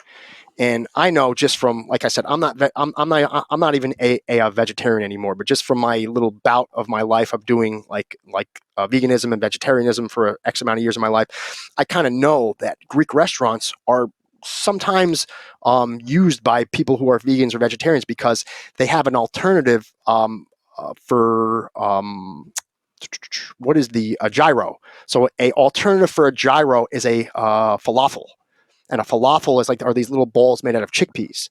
So a lot of times if you're a vegetarian, like Greek restaurants are pretty cool because you can have, instead of going out to get gyros, you can do a falafel, and it basically is like a gyro. They just substitute the lamb for these little balls made out of chickpeas, and it's called a falafel. So a lot of vegans or vegetarians might go to a Greek restaurant. So word is that because this was a restaurant in the area and Brian was a vegan, that he did Mhm. partake in, purchasing, frequenting the restaurant or patronizing the restaurant a few times. Not confirmed from, not confirmed from the owner of the restaurant, not confirmed from any of the employees. But then again, let's say he did pop into the restaurant a small handful of times and paid with cash at some point over the 6 months that he lived there. I mean, how many people come and go in your restaurant in Like the course, college if you're town? the owner of a restaurant? How many Yeah. hundreds of people or thousands of people? Right. Is there a possibility that you could have one person come into your restaurant on one or two occasions and like not remember? Oh yeah, I saw that guy. He would sit over there by the window. Yeah, not unless you're coming in once a week for like a certain amount of time. Might you start making an impression on the staff there? Like, oh yeah, I definitely remember that guy being here. So I mean, there is a possibility that this Mad Greek restaurant, not confirmed as of right now, apparently per the owner, per the employees, none of them actually recall Remember ever him? seeing Mhm. Kohlberger there. So as of right now, we just have speculation that might be the angle, that like because they were best friends, they worked at the Mad Greek together. Maybe Kohlberger frequented this restaurant, having that vegan diet, and ordered some falafels on one night or a couple nights. Liked the food there, and developed some sort of an obsession. Hey, maybe he popped in there for 20 minutes, paid cash, and maybe he spoke to Madison. Maybe she served him. I mean, we just don't know. As of right Right. now, it seems like from all of the people that are trying to pine through all this information that's not an angle. But I mean, do we 100% know that's not one of that? Potentially that couldn't be one of the angles, that how he might have gotten introduced to these two girls. you What's know crazy is how when you look at that house from the street, how you can see right into all the windows yeah, that's perfectly, creepy, especially right? from behind, and they thinking Yeah. that he came in from behind. Well, he definitely did, because they used the sliding glass door to get in. Yes. But so he came into Madison's room, and Kylie was in the room next door, but they don't, and her dog was in that room, but they don't Yes. know if Kylie was maybe in Madison's room and maybe they had been, like, staying up and they were on the same bed, or if he Yeah. came in there and in the act of killing Madison, Kylie came in, she had her phone, like, right next to her, and Yes. she might have been about to make a phone call, and she was attacked the most brutally. But I don't, and some people say that that might have mean he was targeting her because it was so brutal, Kylie. but She. also because she might have surprised him. And, like, Yeah. imagine that surprise might have brought out that crazy, Yeah. crazy Yeah. rage. And So then Ethan got his throat slit, so he's leaving that room, and as he jugular. Yep. comes out, I'm thinking maybe the door opens and there's Ethan, and then it's. I mean, here's the question: Is did He he was on another plan floor, on though. killing 4 people, He or was did on he another just floor, though. right as he comes down the steps to the Yeah, he was on the second floor. They were on the third floor, so right? they believe that it was targeted one of either Kaylee or it was Madison. It was one of Yeah, those two who was the original target, if not both of them. But like you said, having those having those stab wounds particularly deep and particularly brutal, and you said it was Kaylee who yeah. had There's a them. lot of. Oh yeah, Kaylee had the was, and she also had the most offensive wounds. But that just makes Yeah, me think that she was that Madison might have been asleep. You know what I mean? If Madison might have Matt, been sleeping if she yeah, was the and then target. Kaylee was awake, Kills and then her. she had like, all of her tendons were cut. Like She she had had she had her grabbed the fingers up. knife. Like as she grabbed the Which means, knife. yeah, she was grabbing Yeah, at the blade as he was yeah. stabbing her, Hmm. trying to grab towards the blade. So that would definitely the defensive wounds they would call them. Yep, Right. cut tendons in the fingers. If you're holding your hands up trying to grab at someone who's trying to come at you, you'd be using your hands to defend yourself. That's where you're going to get all those cuts from for sure. And then the So spookiest Madison's shit sleeping. is the other roommate who was there heard Xana crying, and a strange voice says, "It's okay. I'm going to help you." Yes, They're yes. so scary and creepy and weird. So And then I guess he was just exhausted because then all of a sudden another door opens. Can you imagine? yes, And there's another roommate. And he just kind of like looks at her and then just yeah. keeps going. I believe she was the one. Let's see. I know I have it here. Her name's So Bethany, I I think. think it was Bethany, or was Hmm. it Dylan Mortensen Oh yeah, that one of heard them. the Yeah, that heard the whimpers right whimpers, around the crying. Yeah. time that the murders were supposedly has said to have occurred. She heard a female whimpering. Then she heard a male voice said, "It's okay. I'm going to help you."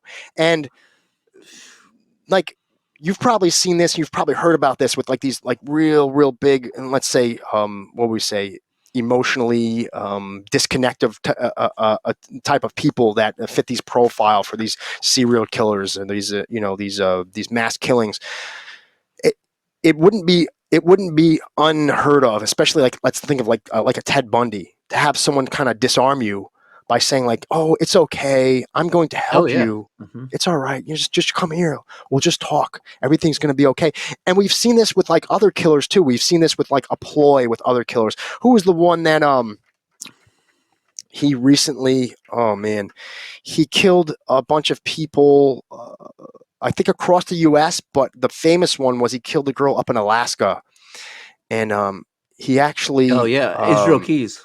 Israel Keys. Yeah, he took a picture of her. He went on a cruise with Yes, his and she family was after, dead. took a picture of her, Oh my dragged her god. frozen body up out the woodshed. About 2 weeks later, Yeah.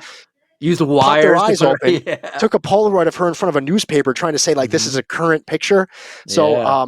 he when he jumped into it was almost like around here in the Northeast we have Ready Coffee. Have you ever heard of Ready Coffee?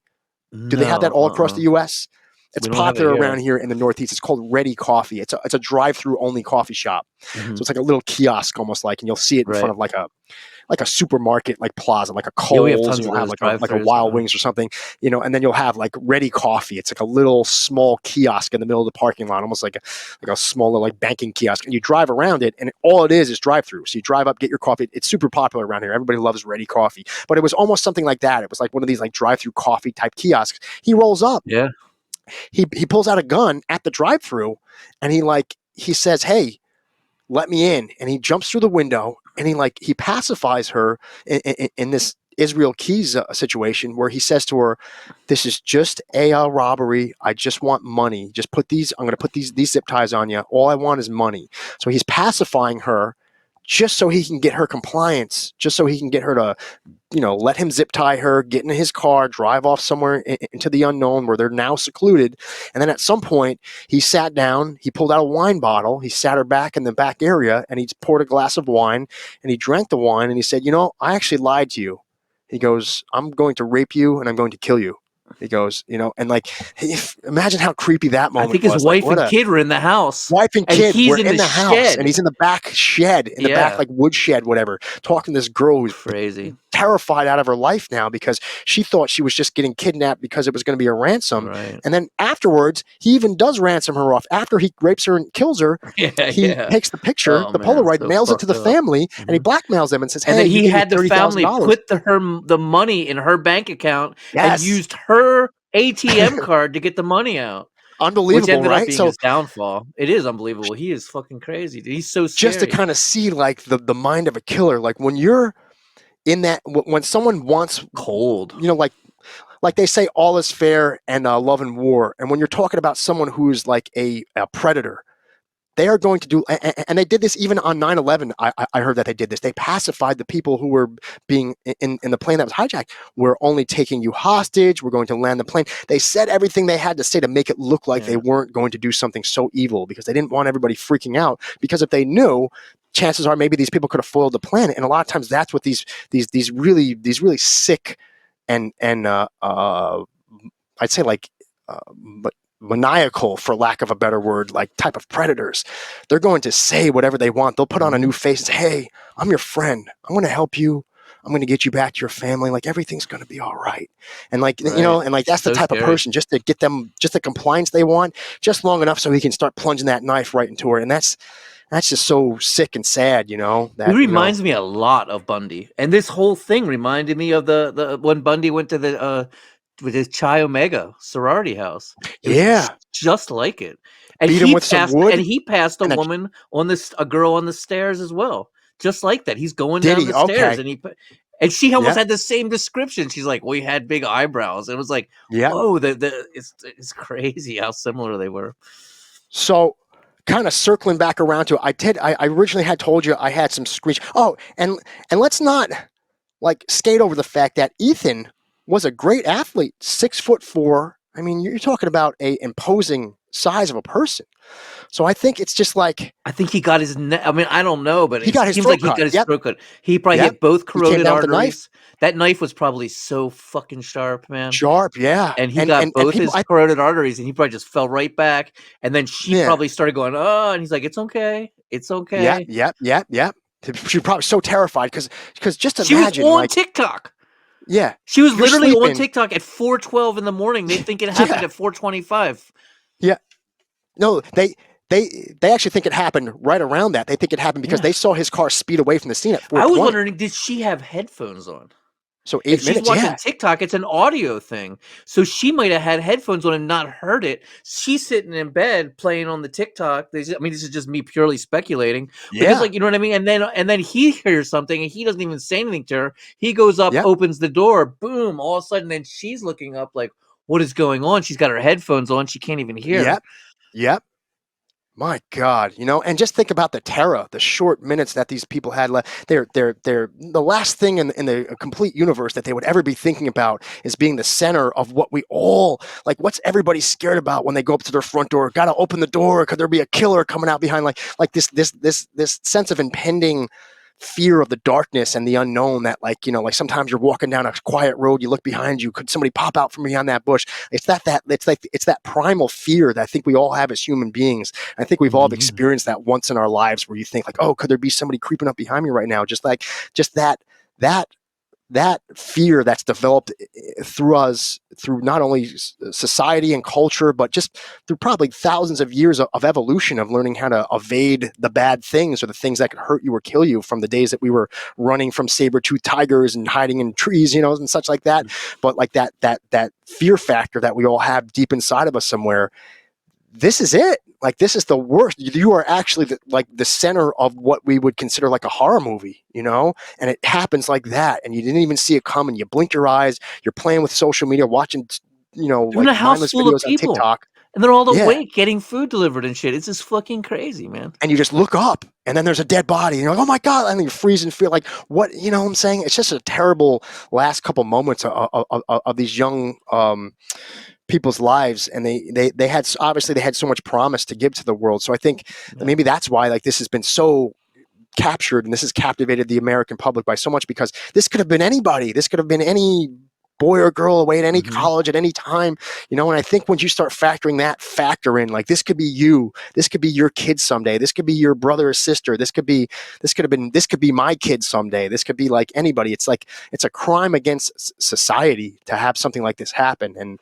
I think the Yeah. fact that it didn't turn out to be some drug deal gone bad.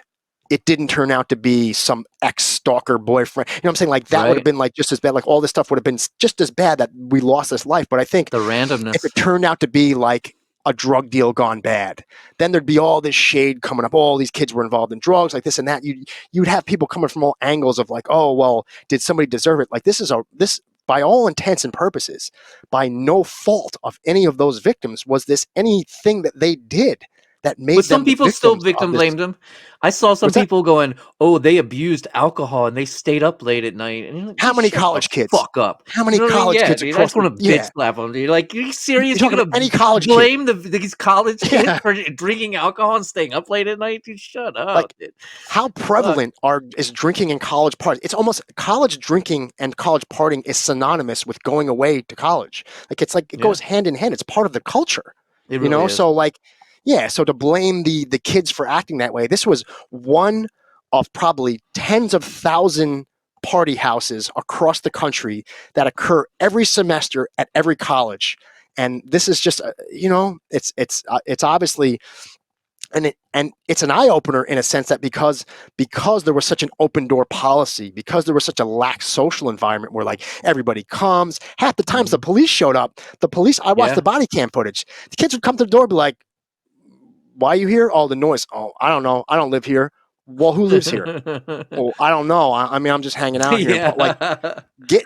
I'm not going anywhere.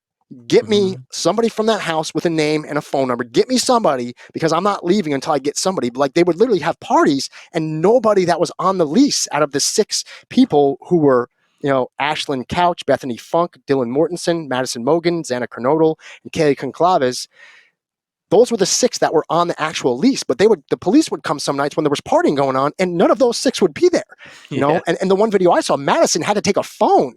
So this kid had to call Madison on her phone, and she had to speak to the police via phone call. Like, "Oh, sorry for the noise." He's like, "Yeah, we're going to write you a citation if we have to come back here. I know you're not here, but you're on the lease, so you're responsible for this house right now."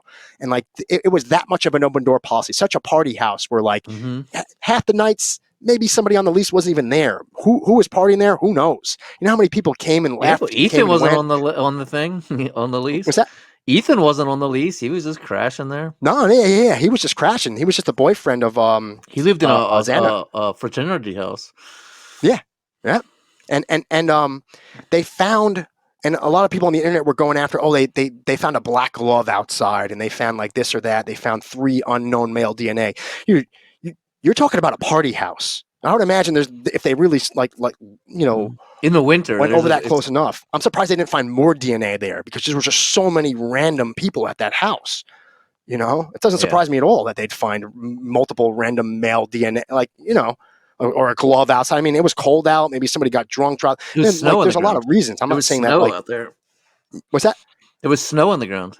Yeah. So I mean, like, there could be a lot of reasons, but when it comes back to circling back around, like I said, we talked about the car. We talked about, um, you know, how the police, we didn't really get to put into how the police actually um, put out a all points be on the lookout bulletin for that type of car, and that was because a local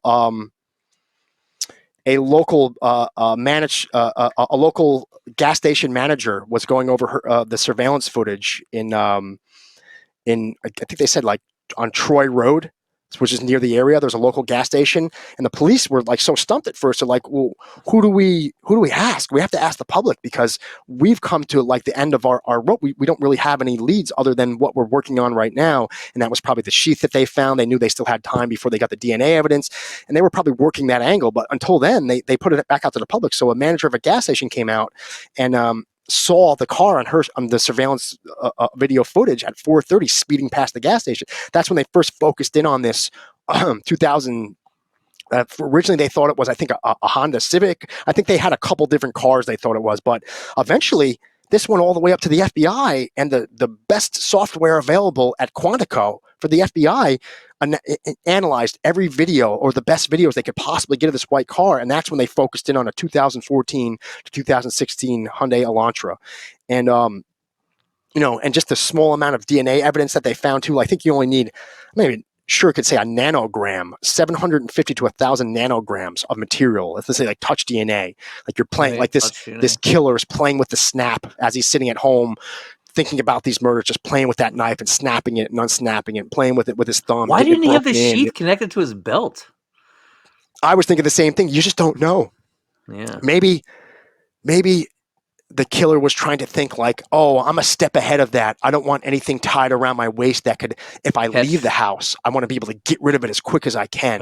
So like, I mean, you just don't know what was going through this guy's head. Like, maybe this is one more thing that's going to slow me down, because now I have a knife sheath hanging off my side. So God forbid I were to get caught in the woods, like a police officer rolled up on me and I'm sitting there and I got a knife sheath hanging off my side. At least I'd be able to put it in a book bag and throw it on my back or stash it in the woods. I mean, you just don't know what was going through this guy's head, or this, whoever's head, what, like during the time of the actual murder. But what a lot of people are talking about, and like I said, this goes back to the data that's going to be available to the prosecution and the defense, is this cell phone pings. Like, what exactly are these cell phone pings, and like, how accurate are they?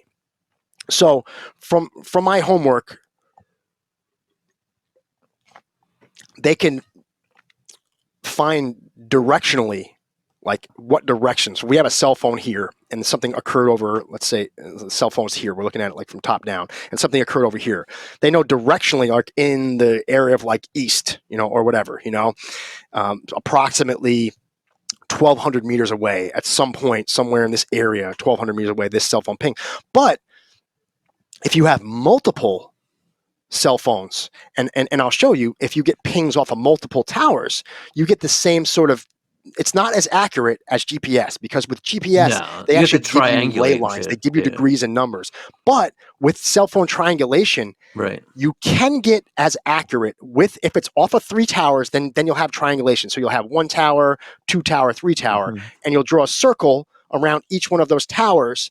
And wherever the event is occurring, the cell phone ping, that'll be here. You'll have an idea it was X amount from this tower, X amount from this tower, and X amount from this tower. You draw 3 circles, and then you just find where those 3 circles intersect. It's really like triangulation is really that simple. And with cell phone data, apparently it can get as accurate as 0.3 tenths or 3/10 of a mile, which approximately is 482 meters.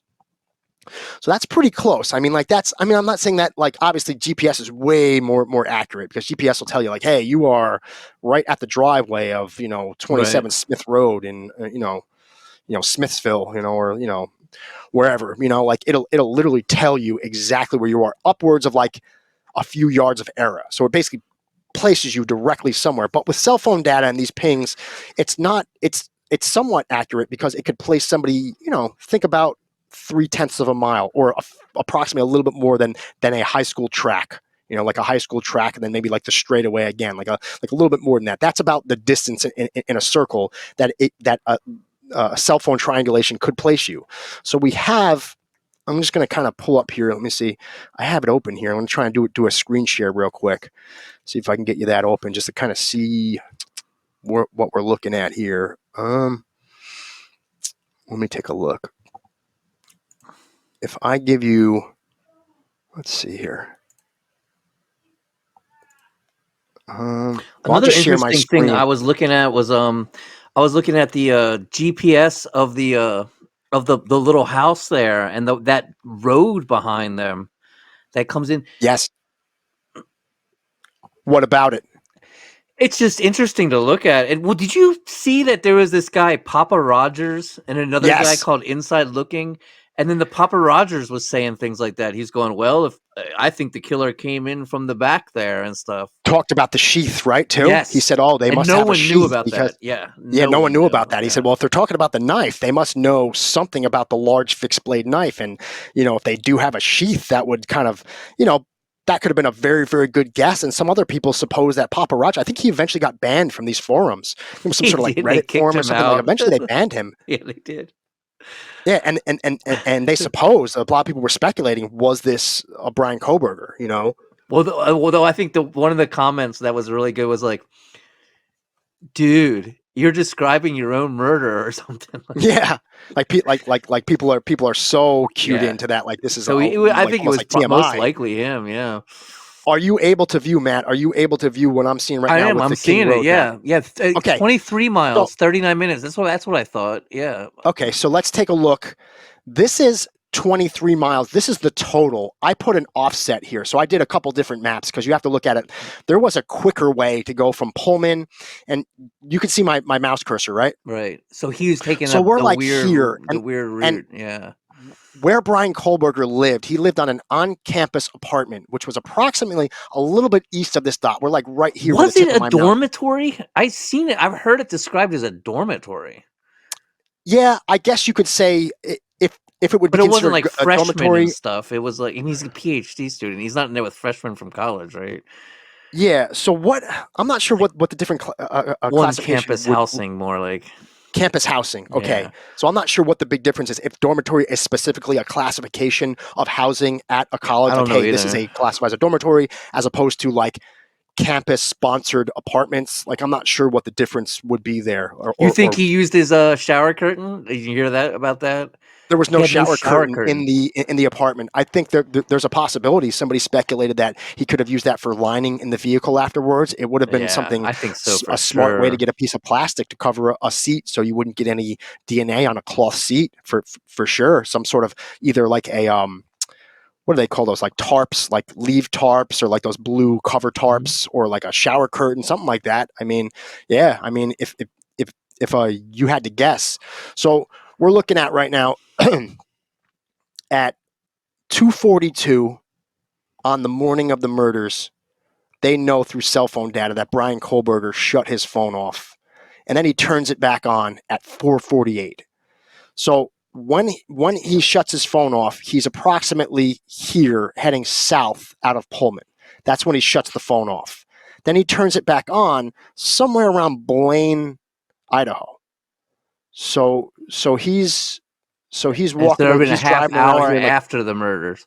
in the He's in mountains, yeah, an Blaine. hour Yeah. after. And the murders supposedly happened. Now let's take a look at another map because this is just one route to look at 1122 King Road, where the phone shut off and where the phone turned back on. And then we're talking approximately 2 hours of time between the phone shut off and the phone turned back on. And the murders occurring at approximately via the security cam footage, seeing the vehicle speed away from the house at 4:20 in the morning on the 13th of November 2022, and the DoorDash delivery approximately taking place something in the ballpark of like 4 to 4:04, and then you said that she was on Twitter at 4:12. TikTok. So we're Yeah. talking about 8 minutes. So there's an 8 minute, and we don't even know if God, she was on that's Twitter when crazy. when the third floor murders were actually occurring. So we're talking about somewhere in the ballpark of like 4:10 to 4:20. Like that's in the perceived time and like these murders occurred. So it's almost like exactly halfway in the middle. If I go to my second map here, I have a MapQuest map that I took. That was a Google map. So this is giving you Moscow, which is right here. This is Pullman. This is where Kohlberger's apartment or campus-based housing was. It was right here because this is the center of Pullman. A little bit east is where the campus is, Washington State University. So we're like somewhere right here. So again, 2:42, he heads away. And now look at the, like, the look at the ease of which somebody who took this route, which would have been the most straight shot from here, 2:42, approximately 17 minutes, so about 3:15. Then they saw the vehicle. They saw it at multiple times that morning, and it wasn't like it just rolled in and rolled out. It was at let's see real quick. It was at 3:29, a white, approximately, per the video and per the, analysis through the FBI, 2014 to 2016 white Hyundai Elantra rolls up by the area of 1122 King Road, which is right here. So we're talking a little bit after, if it took him or whoever, if this was Kohlberg, if we were looking at it in the sense that like this is what his route was and this is when the murders took place. 2:42, he leaves. Then somewhere around 3:29 a.m., a vehicle matching his vehicle description is seen right here. So we have about an hour, but apparently the vehicle came then left. So I don't know if this was they were saying like somebody trying to work their courage up to do this thing, or like somebody Stalking, yeah. yeah, some sort of Looking in the stalking type of windows and event. stuff, you can see right in the windows, coming Yeah, down looking that in the dead end windows. and looking in the back windows. I mean, Yeah, it's because you're crazy talking the way about you can see right in the friggin' windows of that place. yeah, so you're talking about somebody that could have been studying Yes. his victims for his or her victims for approximately 45 minutes or somewhere about 40 minutes, if this is our guy, and like so that's about the time that the murders occurred then was, like we said, 4:10 to 4:20, somewhere in that time range. And then at approximately 28 minutes later, the vehicle is then tracked, or Kohlberger's cell phone is then tracked somewhere in the area of A. So it's like somewhere off into the mountains of Blaine, Idaho. There's really not much going on around here. I think there's like I heard side that roads, there's mountain some roads. big So it's just rivers there. he's coming up with the defense, and this is gonna be per the trial. We can almost guarantee this is going to happen. He was saying originally that because they have to enter a alibi. They cannot just like pull out of nowhere, just show up to trial and say, "Hey, this is our alibi." We didn't say a word about it to anybody, because the information, if they're going to pull this alibi, has to be available to the defense and the prosecution. So they've already entered one of the alibis, is that he was stargazing. Yeah. So somebody He had liked to looked look at the up, moon and the stars. yeah, God, somebody had looked up the weather that night, and it was overcast. So really? that's going to be a hard argument to pose, that he was Busted. stargazing on a night that happened to be mostly overcast. I think he went So out that's there why to he's get rid driving. of the shit, to get rid of the knife, the shower Exactly. curtain, the clothes, Exactly. because he had to be Yeah. drenched. He had to be drenched in blood, Yeah. man. That's a lot of blood, man. I mean, so much Four where it was people, seen. man. Yeah. Yeah. So now, and we see how just that straight shot, we know he was at B, we know he was at A, and we know C is approximately halfway in between, approximately. And we know that somewhere approximately halfway from him shutting his phone off to him making it from B to A, 4 homicides occurred on 1122 at 1122 King Road, and a vehicle matching the description of the vehicle that he drives was seen. So this is like now compounding on top of that evidence. But what a lot of people, I don't believe I've ever seen before, that I kind of looked into before this podcast, was that this is a cell phone map of Moscow. I'm going to put my cursor right now where 1122 King Road was. I think it was right here on this side of the road right here, where the tip of my mouse is. This is 1122 Look how King Road. close it They is to the demolished this university, house. too, man. It's crazy. What's that? It's so close to the university. Yeah, Mhm. it's like It's like it's like Party Row right there. right there. It's Yeah. basically like all these houses. Like you figure, like how many of these houses were being rented out to kids that were just like a party house for the university. If they weren't on campus dormitories, this would be like the closest. You really take a look. I mean, just take a look at the layout of the University of Idaho, and then take a look at where could you have like the perfect off-campus party house. Would be like right in this group of neighborhood right Yeah. here. And lo and behold, 1122 King Road is right here, kind of isolated. It's like a dead end. It's way off there at the top of the Mhm. road. I heard it's up a hill. So it's definitely somebody, went out of their way here. It wasn't just somebody driving through off the major highway here who see it. But then Right. what like one of the big things I wanted to point out here was that you have all of these cell phone towers. These are the major cell phone towers that I could find in the area. And the closest one, take a look at the bottom left here of the map. We have 500 meters. I said cell phone triangulation could be accurate up to 0.3 of a mile or 0.3 of a mile, which is approximately 482 meters. So we're approximately looking at 500 meters here if we want to round it up within 18 meters, So approximately this span of distance is the accuracy of what you could get. Let's say they have more cell phone data, because they're just stating that the closest one to the house, which would be this one, 3360 would be the cell phone tower that would have pinged off of. And they could say approximately X amount of feet from X distance that this person could have been in.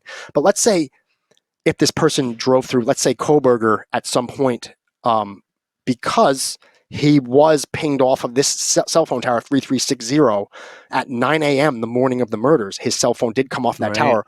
Where did he come from? Did he come from the major thoroughfare right here? And if he did, and his cell phone was on, you would have data from 3363 3349, 3362, more than likely 3361, and potentially 3359. So let's just say even three of those. Let's say he came from a major thoroughfare from Pullman, Washington, which would be around here, that you'd come in on a major thoroughfare, and you'd have to drive right through the area unless he came from south. There's an area south that he came through, but you'd have to pass close enough to, if he was in this area right here, 3349 and 3362 or 33. So you'd have at least three cell phone towers. So if they did triangulation, they could approximate his location where he was at 9 a.m. that morning within approximately 500 meters, which would be this. So take this gap right here and just spin it in a circle somewhere in this area.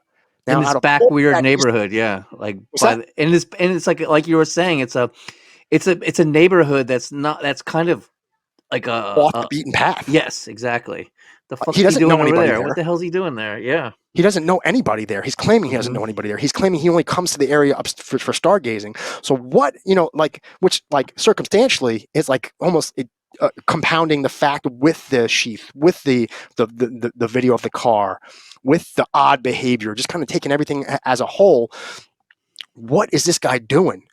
Off the beaten path on like a side neighborhood in the south of Moscow, kind of where nowhere near he would need to be near a main road, within, and then spin that little key right there in a circle within a gap of a circle of that big. That's pretty specific. And what the defense is going to do is they're going to take that number and they're going to make it as far possibly as they can away from that house. And they're going to focus on that. Like, he was way away from that house. There was no, what I'm saying? Like, they're going to use that to spin it, but like, it just doesn't look good, And if you take it into the whole, like, this guy leaves again, shuts his cell phone off. They have Stargazing. data from his cell That's phone the for, worst alibi I've ever heard. yeah, it's absolutely terrible because Yeah. they have cell phone data from him. I think they pulled his cell phone data for after they got the warrant and everything for months. So they're going to have cell phone data It's from because he when he got pulled came. over and gave a cop his cell phone number. He did. Oh, geez. Yep. Yeah. Yep. There you go. So he was probably trying to overcompensate, and because Right. I never take people's cell phone numbers when I pull, especially if I give a warning. I mean, that's like TMI. I don't really need to know what your cell phone is. Hey, we're like, Yeah. even if I write you a ticket, that's still TMI. Like, I'm not like, like necessarily, maybe if I write you a ticket because, potentially, like, you might have to reach out, you might not plead guilty. It might be good that I have a contact if I have to reach out to you and speak to you about something. But like, if I'm going to give a warning, like, more likely than not, I'm not asking for your cell phone number. And I usually don't ask for cell phone numbers ever. And I probably did approximately, I don't know, like almost 500 to 600 traffic stops last year in the area where I work. I was in a traffic unit. So it's not like super common unless there's a crime or unless like there's something like higher level that I'll usually ask the driver for their cell phone number, So the fact that he provided that, like, willingly, like, I don't know exactly how that went down, but like, so just kind of take a look again at the map. He leaves Pullman, Washington. Out of all the months that they have his cell phone data, the one time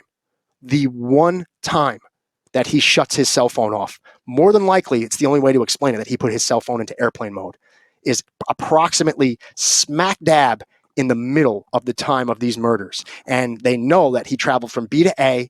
They know that he, at some point the following morning, stopped right by C, which is 1122 King Road, per the cell phone data that towers that are going to be available. Like, what are the odds and what's the explanation that you could possibly explain that, like, this sort of behavior? So, it's kind of just one type of food for thought thing to try to think about. So, and okay. And also, I want to ask you: did you know anything about, like, the nature of the testing that they did for the actual warrant for the genealogy warrant? No, no. But didn't they get it from one of his relatives originally? So they used a method that has only become popular or even really used on like a larger level to try to solve crimes within the past, like, I'd say, decade. It's called IgG, and it'll be investigative genetic genealogy. And it helped solve a case for a woman, a body that was found in a river, like in 2014. And then the idea that this was possible became like, hey, There's all these people submitting their DNA. Like I've done it. I've done it for one of these sites. And like a lot of these sites hold this information near and dear because they don't want to violate the agreement of the users. Right. People are going to these sites because they trust, hey, I want to know if I have any unknown cousins or like a uncle in Italy or something that I've never known about. That's why I'm doing this. I'm not doing this so I can give myself, so I can give my genetic material to the government so I could be used to try to solve a crime. That's not why I'm doing this. So a lot of these companies won't put this information forward. And if they Right. do, it would have to be under the force of a warrant or a subpoena. And I think even at that point, some of these companies like 23andMe, I heard, might fight it, but they used a company in Texas. I believe it was called Othram? Othram. It was a company that they used, and I It's like guess the Joseph agreement at D'Angelo. Othram. They That, like Joseph D'Angelo. They did like a okay, similar thing. There was a company in Florida that they were able to find like one of his cousins or something. The Golden that was State Killer, that. What killer? Joseph D'Angelo. That was the Golden State Killer. Hmm. That was the one that I was talking about. He was a police officer, right? Yes, in Sacramento. Yeah. Okay, so I think that was the summation of this last case I was talking about. I think when they found the body, they somehow like looped back around and like caught the Golden State Killer with this information. I think that was like the first major case they broke with it. So now it's like fair game. I think the genie, what they said, like the genie is out of the bottle. And normally, I think they just use something called PCR. It's a, I think in layman's terms, from what I can understand, it's a very, it could give you a match, but it only matches like a certain percentage. If you look at the strands of DNA, like PCR is very, I think polychromase. I forget the name for the acronym, but that's the method that they use. And I'm trying to see here real quick. Polychromase or polymerase chain reaction. That's what PCR stands for. So apparently in the world of DNA testing, that gives you, like, from how somebody explained it, like maybe like a couple of the strands of like the DNA, like a couple of the ladders, like the rungs of the ladder, only up to a certain amount of number. And it could still give you a match for like if it's a person or not. But they use something called strip, which is a much more intensive. It's probably what they use more for like these genealogy testing sites. They want to go back as far and deep as they can about every angle of your genes to try to find who has a connection with you, who doesn't. They want to be able to tell you who your seventh cousin removed, this and that. And I've seen it, or I have seen it on the test, the place that I submitted my DNA to. They give you like this whole tree, man. It's really complicated. I'm like, oh my God, I literally have like 600 cousins. And like, it's almost like overwhelming to know that you're like genetically related to so many people. So that's how in detail that they went. And eventually that led them back to Michael Kohlberger. And I think that's what we were saying. And they said that the killer or the person who had their thumb and had the touch DNA on the snap of that knife sheath was 99.998% probability that it was the biological son of Michael Kohlberger. Oh. And then they started looking at the cousins of the whole family, and I think they all circled back to Brian Kohlberger. Like I said, that's where we got into that 5.37 octillion or something, like in something like an insane number, like a number that like says like you definitely, there is no possibility on this planet that you didn't touch that knife sheath.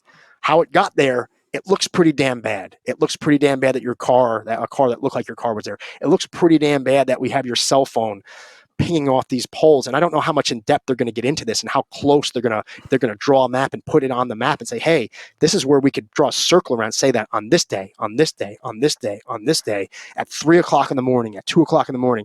Very strange that somebody who has no dealing, not professionally, not socially, with one of these people happened to be right in the area of their house on 6 or 7 or 12 different occasions before these murders.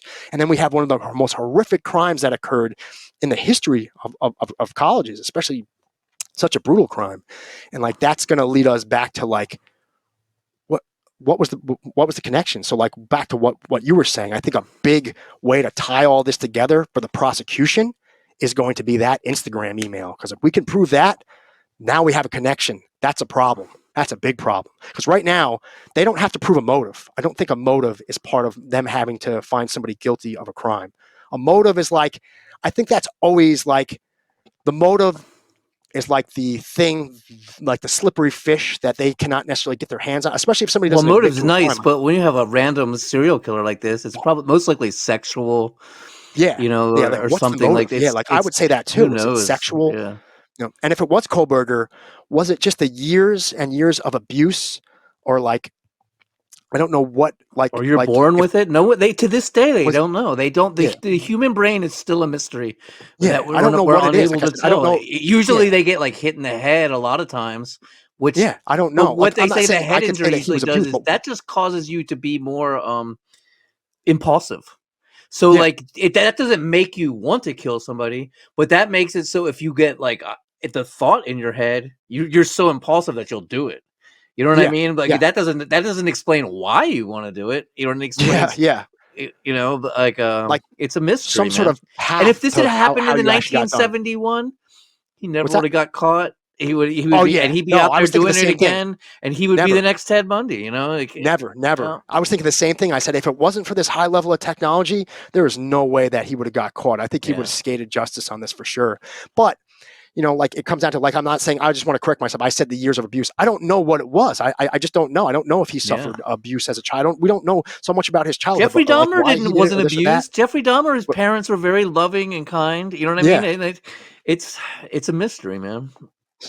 like sometimes people just go haywire. And when like to kind of sum this whole thing up, I think the evidence, all right, the defense is going to try to pick this apart piece by piece. They're going to try to take each angle of what we spoke about, and they're going to try and take some sort of reason about how, oh well, he wasn't there, he was by the highway, he was stargazing, he was this, maybe somebody stole that sheath, maybe it was somebody who he bought the sheath and he could have thrown it in the trash and somebody else could. They're going to try to put all sorts of seeds of doubt, even as far flung as they may sound. If they could plant that seed of doubt in one of the jurors, then all they need is they only need to flip Mhm. one of the jurors to make it sound like, wow, is this guy guilty? I mean, he's just such a clean cut looking guy. Like, Beyond a they just have reasonable to plant doubt. that seed of doubt, Yeah. and it's really scary, I guess, but those are the wheels of justice. We have to at least say, at some level, all of the information has to be put out there, all of it has to be pined over, and all of it has to be available to both sides to say, like, hey, here's the jury at 12, they're just an unbiased group of people,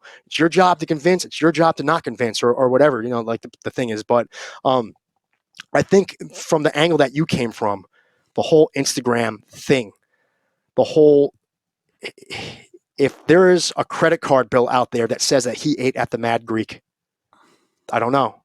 There could be. If there is a way to subpoena Instagram with a phone, IG, or what do they call that? The pathway. It's a number that the gateway number. It's a number that your computer gives. It's a Oh yeah, like an your IP IP number. address. IP, yeah. Okay. Hmm. So if there's a way for them to take the IP number or whatever that is from his phone, link that to the servers that are stored at Instagram database, and they've probably already subpoenaed all this. If there's a way to say, yes, this accurately is an account that Brian Kohlberger set up. Yes, we have on this date, this date, this date, and this date that this individual who used Brian Kohlberger's phone under the name of Brian Kohlberger sent, Madison Mogan 4 Instagram DMs saying hello, hello, hello. Now we have a link, man. Like, I think that's going to be pretty damning. And I think if something like that does come out, I don't know, like it would almost like behoove like the defense at We that got point to 10 maybe say, months like, to wait. Maybe yeah, we'll say hook like, back up hey, in 10 months and to talk about it. I don't think that they're going to try to cop him a plea though, because this is just such a horrific crime. What is he going to plea right now? Like, oh, Well, if if he we could pleads, say it'll you just be to not get death.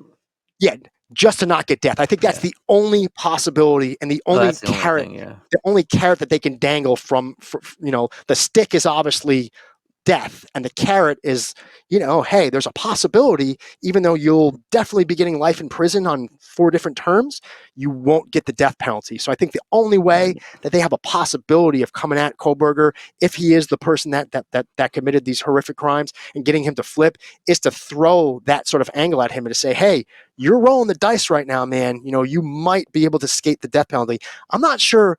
They might feel, though, the prosecution might feel that they have such a strong case that they don't even want to go there, that they're saying, hey, the wheels of justice will turn, and we're not going to stop, we're not going to slow down, and this is what we have, and we're confident that this is going to convince a jury of 12. But that is sometimes where, like, justice I'm not say fall short, but sometimes like I've seen this in like other cases, they go as hard as they can, and they have to prove like murder one.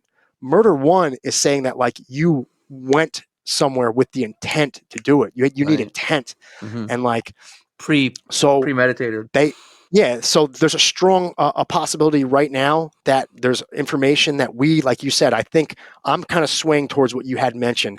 I'd love to see the credit card history of Brian Kohlberg. I'd love to see the security cam footage at the Mad Greek if we can place him at that restaurant. I'd love to see the Instagram data of if did he actually send one of these people a text, because if he did, now we have a link, because right now we have no Right. link between him and the victim. But the second we have one instance where we could say, hey, this guy made contact with this person, now we have a link. We have someone who not necessarily has any business dealing being in that area or around that person, but if we can find out, oh, well, he sent that female who happened to be one of the people in the house that got murdered 4 Instagram messages 2 weeks prior to the murder. Now we definitely have a link now. Now we have like, it all adds up, and it's like, I don't know how you're going to be able to argue against that. But, I feel like, without getting too much into a lot of the ins and outs of the technical stuff and this and that. Oh, and there was one other thing that we didn't had mentioned. It's kind of like an afterthought type of thing.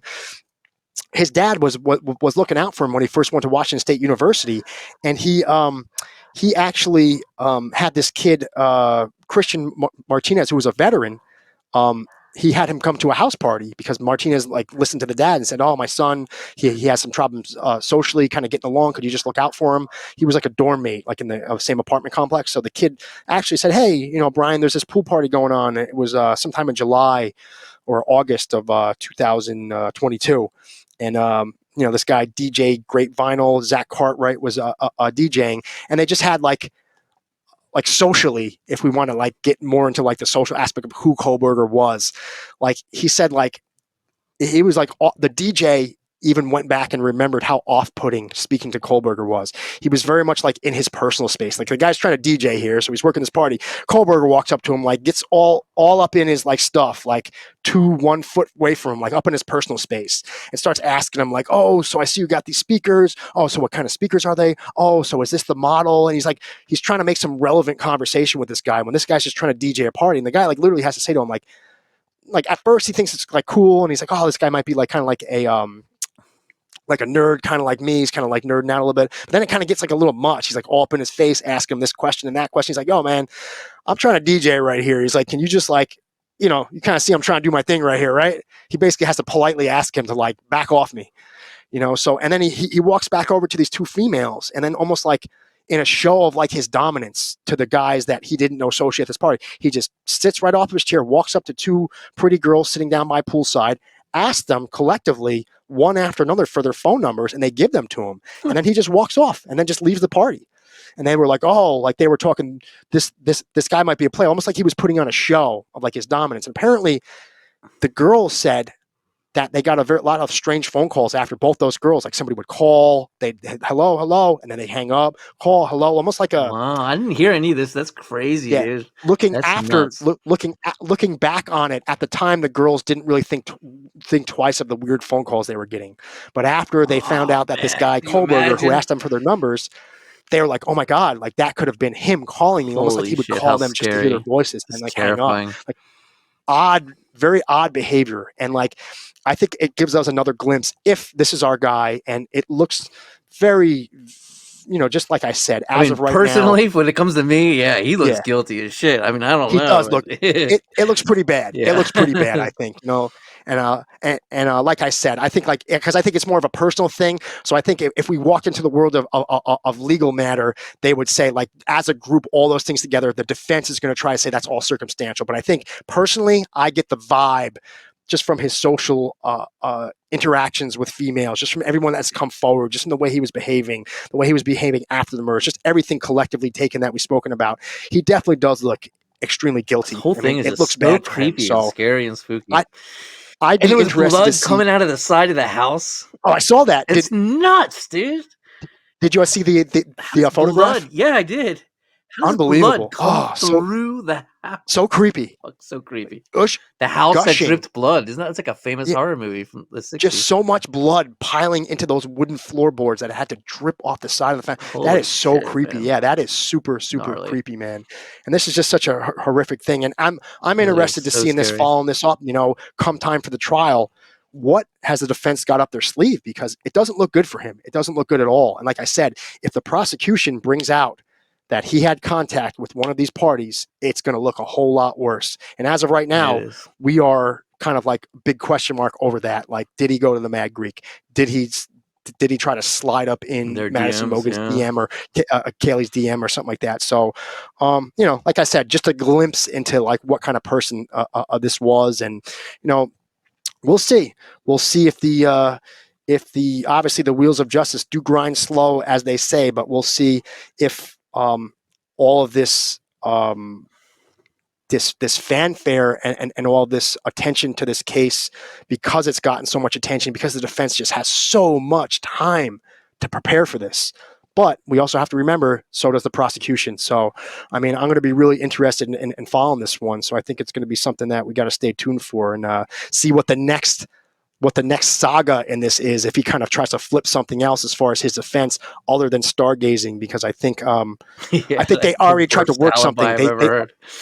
Yeah, they just started to try to work a new angle. They said because of his TA job, because of the stress of the pressure he was under, he would often go out for long drives. So that's the angle that they're going to try to pull with this whole reasoning why he would be so close. Why But would he be I'd like love to see right an next expert. to a quadruple murder? Yeah. No, I'd love to see it. I'd love to see they need to get an expert. They need to literally draw a dot on the map and draw a circle around and say, hey, this is where we have this guy on half a dozen occasions. Come on, people, do the math on this. Why is he there? If he's Yeah. going stargazing, wouldn't there be so many other places to go stargazing? Like, you know what I'm saying? Like, and on a night where it was overcast. So we And you just wouldn't go into a town because the no. light, the light pollution. You Light wouldn't. pollution, Yeah. exactly. Anybody who knows about stargazing, anybody that knows, if you are someone, and I am myself someone who likes to get away for I like to not go to more busy places when I go to celebrate something. Like I went away on a little honeymoon, a getaway after I got married. I stayed on a island on a lake in a treehouse cabin. I Oh, stayed nice. there for about what day. Like, that's my idea of getting away, is to getting away to somewhere where you basically get lost in the middle of nowhere. And I think if you're someone who kind of is wired like that, and you know enough to know about light pollution, the last place you want to be if you're stargazing is near a big city or any sort of a town Totally. that could offer anything that would disturb that. So it just kind of sounds like extremely weak at best defense, but we don't know what they have up their sleeves. So We will unless see. there's anything that we didn't cover, it sounds like we pretty much went over a I whole think we lot as nailed far as this, man. That was really great. Great yeah. show. Good stuff. So I certainly appreciate having you on, and as far as possibly in the future, we can either talk about this more or some sort of other collaboration. I'm going to give you a couple seconds to plug Murder Coaster podcast. I'm going to also, obviously, on this episode, I'm going to link your podcast. It was awesome having you on. I think you added a whole lot to this topic and giving me a lot of different angles that, like, I can only do so much, you know what I'm saying? Like, I kind of do my own research, and then you kind of start getting in your own way after a while, because if you're only bouncing information off yourself, if you're wrong, Mm-hmm. you just become more wrong, you know? So it was All cool right. so it was cool being able to sit down with you and discuss maybe some other angles of this that, like, from whatever I read, I wasn't thinking about, Absolutely, man. It was a great show. So yeah, I'm a Murder Coaster podcast. You can find us at murdercoasterpodcast.com. We're on every streaming platform. We're even on YouTube now, but we don't really have a video. It's just the RSS feed. But that's a newer Okay. thing. And check us Awesome. out. And I'm Matthew Brockmeyer. You can find me on social media. MatthewVBrockmeyer.com. Check out I got a couple books out. Cool. My co-host You just want to won a plug your major books, award. or? Sure, Kind Nepenthe is a story about pot growers out in the hills of Humboldt County where I live. That Okay. everything goes crazy and bad, And, and there's and now murder. that was kind Kind of, Nepenthe. It's a quote from Edgar Allan Poe's The Raven. So Oh, quaff, wow. oh, quaff this kind Nepenthe and forget that lost Lenore. So it's just Very, basically very like cool. something that makes you forget. Yeah. It's originally like a Greek thing that would make that would make you forget, but now it's become like a metaphor for drugs. So he was probably Okay. talking about like opium and shit when he said it. Yeah, yeah. And then I got a book of short stories called Under Rotting Sky that people seem to really like. And Very yeah, cool. I'll be around. And that's on Amazon? You have to go to Yeah, your own website. stuff's everywhere. No, it's Cool. anywhere you can get books. Awesome. Well, it was definitely awesome having you on. I certainly appreciate it. You added a whole lot to this topic. You added a whole lot to this conversation. And like I said, let's just kind of stand by and see how this whole topic unfolds come time for trial, June 2025. Great. Well, thanks so much for having me. And yeah, this is really informative. Good. We stayed on topic. I was Yeah. good. Sometimes it's hard. Sometimes just with so much going on in the world and so much going on with these topics that are so interesting, it's hard to, it's easy to kind of just veer off because there's so many different angles you can come from as far as, what we have. And, hopefully you will, I like to stay on learn topic. I go on some podcasts and they just start talking about what they're like drinking beer, and the next thing you know, they're talking about like just random shit and stuff. You're like, what are we? You're Yeah, like, this is yeah. good. This is great. Really good. Thank you so much for Yeah. having me. Awesome. All right. So you definitely have a nice evening, Matthew. Thanks again. Thanks, JP. We'll see you later. Yep. Take it easy. Bye. Thank you all for listening to this episode, and thank you everyone who has chosen a life of service. This is not just military, fire, police, and EMS, but also anyone who has taken their talents and passions and used them for the service and betterment of others and this world. I'm not saying goodbye. I'm saying until next time. This is your host, @NotMedia, JP signing off. Stay well, everyone.